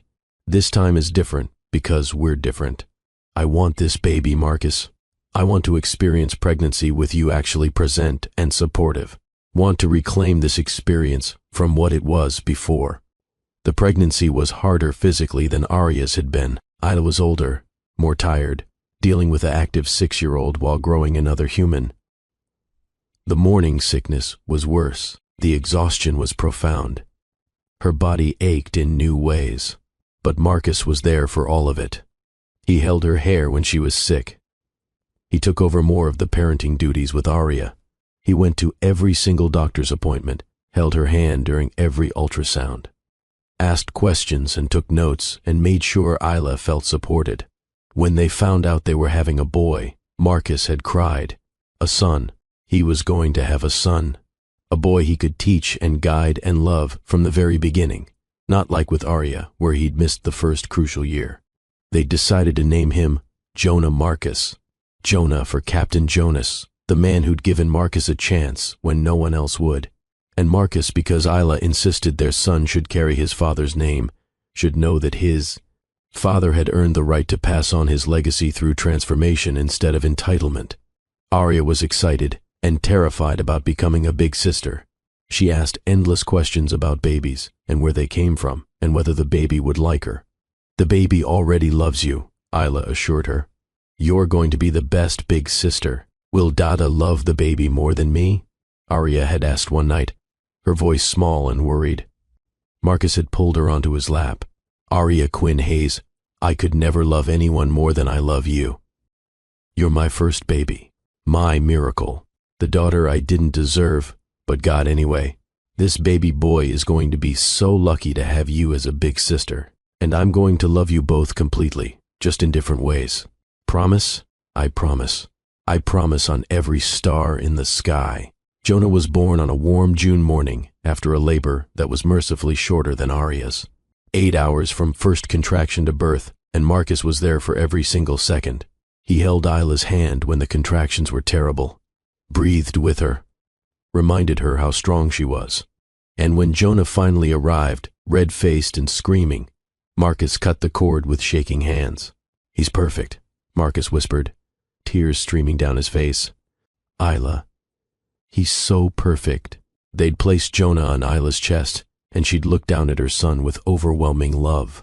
"Hi, baby boy. Welcome to the world. Your big sister has been waiting to meet you." Marcus had taken a photograph of that moment. Isla exhausted and radiant, holding their newborn son, the morning lights streaming through the hospital window. It was the most beautiful thing he'd ever seen. They'd brought Jonah home 2 days later, and Arya had approached her baby brother with a mix of curiosity and caution. "He's so small," she'd whispered, staring at Jonah and his carrier. "Can I hold him?" Marcus had helped her sit on the couch and carefully placed Jonah in her arms, supporting his head. Arya had looked down at her baby brother with such fierce protective love that both Marcus and Isla had to blink back tears. "I'll take care of you," Arya had promised Jonah seriously.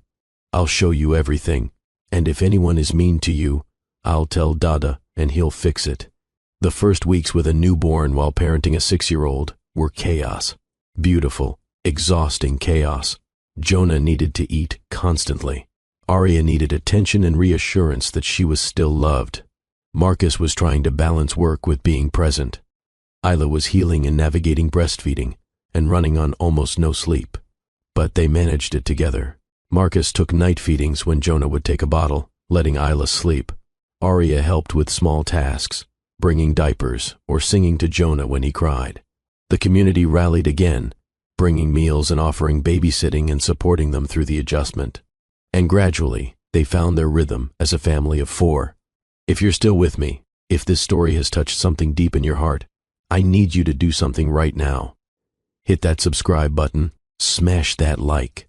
Share this video with someone who needs to hear that transformation is possible, that broken things can be healed, that second chances, when earned through real change, can lead to something more beautiful than the original ever was. Comment below and tell me what you're feeling right now. Tell me if you believe in redemption. Tell me where you're watching from, or just say, "I'm with you, Dr. Phillips," because we're almost at the end of this journey, but the most important moment is still ahead. The moment when Arya asks the question that every child of divorce or separation eventually asks, and the answer Marcus gives will show us whether this transformation is complete. Let's continue. Arya's 7th birthday party was held at the cottage on a perfect summer day. The backyard was decorated with streamers and balloons. A dozen of her friends from school ran wild on the beach. Jonah, now 1 year old, toddled after the bigger kids with determination. Marcus stood at the grill making hamburgers and hot dogs, while Isla organized party games. They moved around each other with practiced ease, the choreography of partners who knew each other completely. Margaret and Jonas and Lorraine and all the Brinewood family were there. The community that had witnessed every stage of this transformation, that had protected Isla when she needed it, and given Marcus a chance when he probably didn't deserve it. After cake and presents, as the party was winding down and kids were being picked up by parents, Arya had climbed into Marcus's lap while he sat in one of the lawn chairs. "Dada, I have a question." Marcus had wrapped his arms around his daughter. "Ask me anything, sweetheart." Arya had been quiet for a moment, gathering her courage. "Why weren't you there when I was born?" The backyard had gone silent. Isla had frozen in the middle of collecting plates.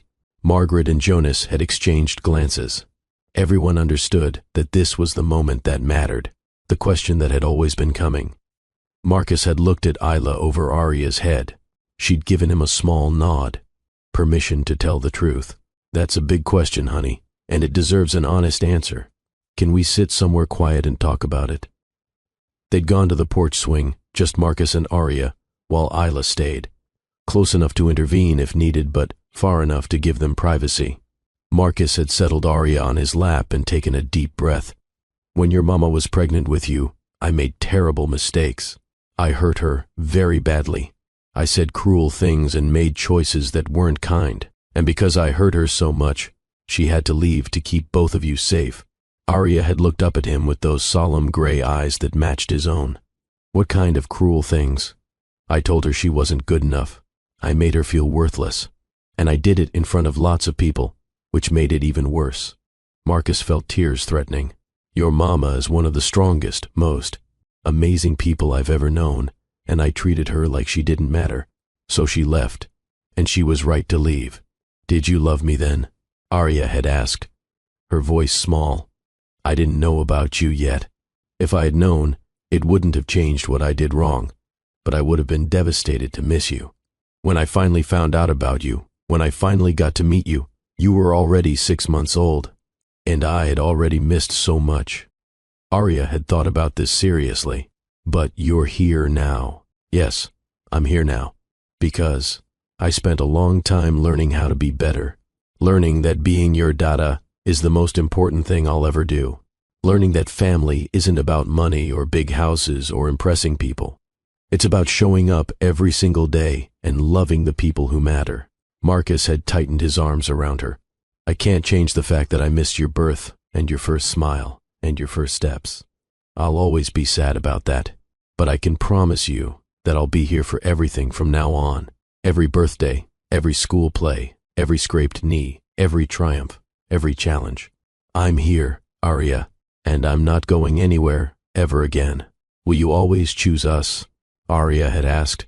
"Even when it's hard, especially when it's hard. That's what real love means, sweetheart. Not loving someone when it's easy and convenient, but choosing them when it's difficult. Choosing to be better even when it would be easier to stay the same." He'd looked over at Isla, who was crying silently while pretending to clean up. "Choosing your mama and you and Jonah every single day, even when I'm tired or frustrated or scared. That's what being a husband and a father means." Arya had wrapped her small arms around his neck. "I'm glad you learned to be better, Dada. I'm glad you're here now. Me too, baby girl. Me too. She'd pulled back to look at him very seriously. If you ever forget how to be better, Mama and me will remind you. Okay? Marcus had laughed through his tears. Okay. That's a deal. They'd sat on that porch swing for a long time, Marcus holding his daughter, both of them watching the ocean. And Marcus had understood that this moment, this honest conversation about his failures and his transformation, was worth more than any empire he'd ever built. Because Arya knew the truth now, knew her father wasn't perfect, knew he'd made terrible mistakes, but also knew that he'd done the hard work of changing, that he'd chosen them, that he was here and committed and never leaving. That night, after both children were asleep and the cottage was quiet, Isla had found Marcus on the porch, staring out at the darkness. She'd sat beside him and taken his hand. You handled that beautifully. You told her the truth without making excuses. You owned what you did without burdening her with details she's too young for. I'm proud of you. Marcus had pulled her close. I meant every word. I'll spend the rest of my life making sure our children know they're valuable for who they are, not what they achieve. Making sure they understand that mistakes can be redeemed if you're willing to do the work. They'd sat in comfortable silence for a while. Then Isla had said something that made Marcus's heart expand even further. I want to tell you something I've never said out loud. When you first showed up in Brinewood, when you refused to leave even though I told you to, I was so angry. I wanted you to suffer, wanted you to feel powerless and rejected and worthless the way I felt at that Christmas dinner. She'd paused, gathering her thoughts. But watching you transform, watching you become someone genuinely different instead of just performing change to win me back, that healed something in me. It showed me that people really can change if they want it badly enough. That redemption is real. That second chances, when truly earned, can lead to something more beautiful than the first chance ever was. Marcus had turned to look at her, seeing the woman he'd almost lost forever, the woman who'd survived his worst and given him her best. Our first marriage was based on illusions, Isla had continued. We thought we knew what we wanted, but we were just performing roles. This marriage is based on truth, on seeing each other clearly, flaws and all, and choosing each other anyway. And that's so much stronger. I love you, Marcus had said. I love you in ways I didn't understand were possible when we first married. I love you for your strength and your vulnerability, for your willingness to risk your heart again, for being the most incredible mother our children could ask for giving me a second chance I absolutely didn't deserve. I love you too, Isla had answered. I love who you've become. I love watching you with our children. I love the life we've built from the ashes of what we destroyed. I love that we know now what really matters. They'd kissed under the stars, these two people who'd lost each other completely and found their way back to something more real. The years that followed were filled with ordinary magic. Marcus continued working with Jonas, eventually becoming a full partner in the fishing operation. It didn't make them rich, but it provided enough. And more importantly, it gave Marcus purpose and connection to a community. Isla's art program expanded to serve 3 neighboring towns. She mentored young artists, taught workshops, created installations for public spaces. Her work was shown in regional galleries, and while she never returned to the Manhattan art scene, she was respected and valued for her contributions. Arya grew into a thoughtful, creative child who loved books and the ocean and her little brother. She excelled in school, not because she was pushed to achieve, but because she was naturally curious. She knew her father had made terrible mistakes before she was born, but she also knew he'd spent years becoming someone worthy of being her dad. Jonah was fearless and joyful, always laughing, always moving. He adored his big sister and followed her everywhere. He had Marcus's gray eyes and Isla's artistic talent and a personality entirely his own. And Marcus and Isla built a marriage that was tested and proven. They still fought sometimes, still had hard days, still struggled with money and parenting challenges and life's inevitable difficulties. But they faced everything together with honesty and commitment and the hard-won wisdom that came from having lost each other once and refused to lose each other again. On their 10-year anniversary, not of their first marriage, but of their Remarriage in Brinewood. They renewed their vows one more time. Just the four of them on the beach at sunset. No witnesses except the ocean and the sky. Arya and Jonah stood beside them, while Marcus and Isla promised, again, to choose each other every day, to value people over prestige, to measure success by love instead of achievement, to remember always what they'd survived and what they'd built from the ruins. That night, putting the children to bed together, Arya had asked a question that showed how much she'd grown. Dada, do you ever miss being rich? Having lots of money and a big house and all those things you had before? Marcus had thought about it seriously, giving her question the respect it deserved. Sometimes I miss the comfort of not worrying about money, but I don't miss who I was when I had all those things. That Marcus was lonely and disconnected and didn't understand what mattered. This Marcus, the one who works with his hands and comes home tired and has paint on his shirts from your art projects and never gets enough sleep because your brother wakes up early. This Marcus is happy in ways that Marcus never was. What about you, Mama? Arya had turned to Isla. Do you miss your old life? Isla had smiled. I miss the financial security sometimes, but I don't miss performing for people who didn't really know me. I don't miss feeling invisible in my own life. This life, where I'm valued for who I am and what I contribute, where I have genuine community and partnership. This is the life I always wanted without knowing it. So you're both glad everything happened? Arya had asked. Even the bad parts? Marcus and Isla had exchanged glances, having this entire conversation in silence the way long married couples can. Not glad exactly, Marcus had answered carefully. I'll always regret the pain I caused your mama. Always wish I'd been there when you were born. Always carry the knowledge that I hurt people I loved because I was selfish and foolish. Those regrets don't go away. But, Isla had continued, we're grateful for what we learned, for who we became because of what we survived. Sometimes the worst things that happen to us teach us the most important lessons. Sometimes we have to lose everything to discover what we actually need. Jonah, who was supposed to be sleeping but was clearly listening, had piped up from his bed. I'm glad you found each other again. 'Cause then you had me. Everyone had laughed, and the serious moment had dissolved into tickles and giggles and the beautiful chaos of family. Later, much later, after the children were finally asleep and the cottage was quiet, Marcus had stood at the window, looking out at the ocean that had witnessed his transformation. Isla had joined him, wrapping her arms around him from behind. What are you thinking about? She'd asked. How far we've come. How a decade ago, I stood in a ballroom and destroyed everything that mattered because I thought legacy was about bloodlines and empires. And now I understand that legacy is this. It's Arya knowing that people can change.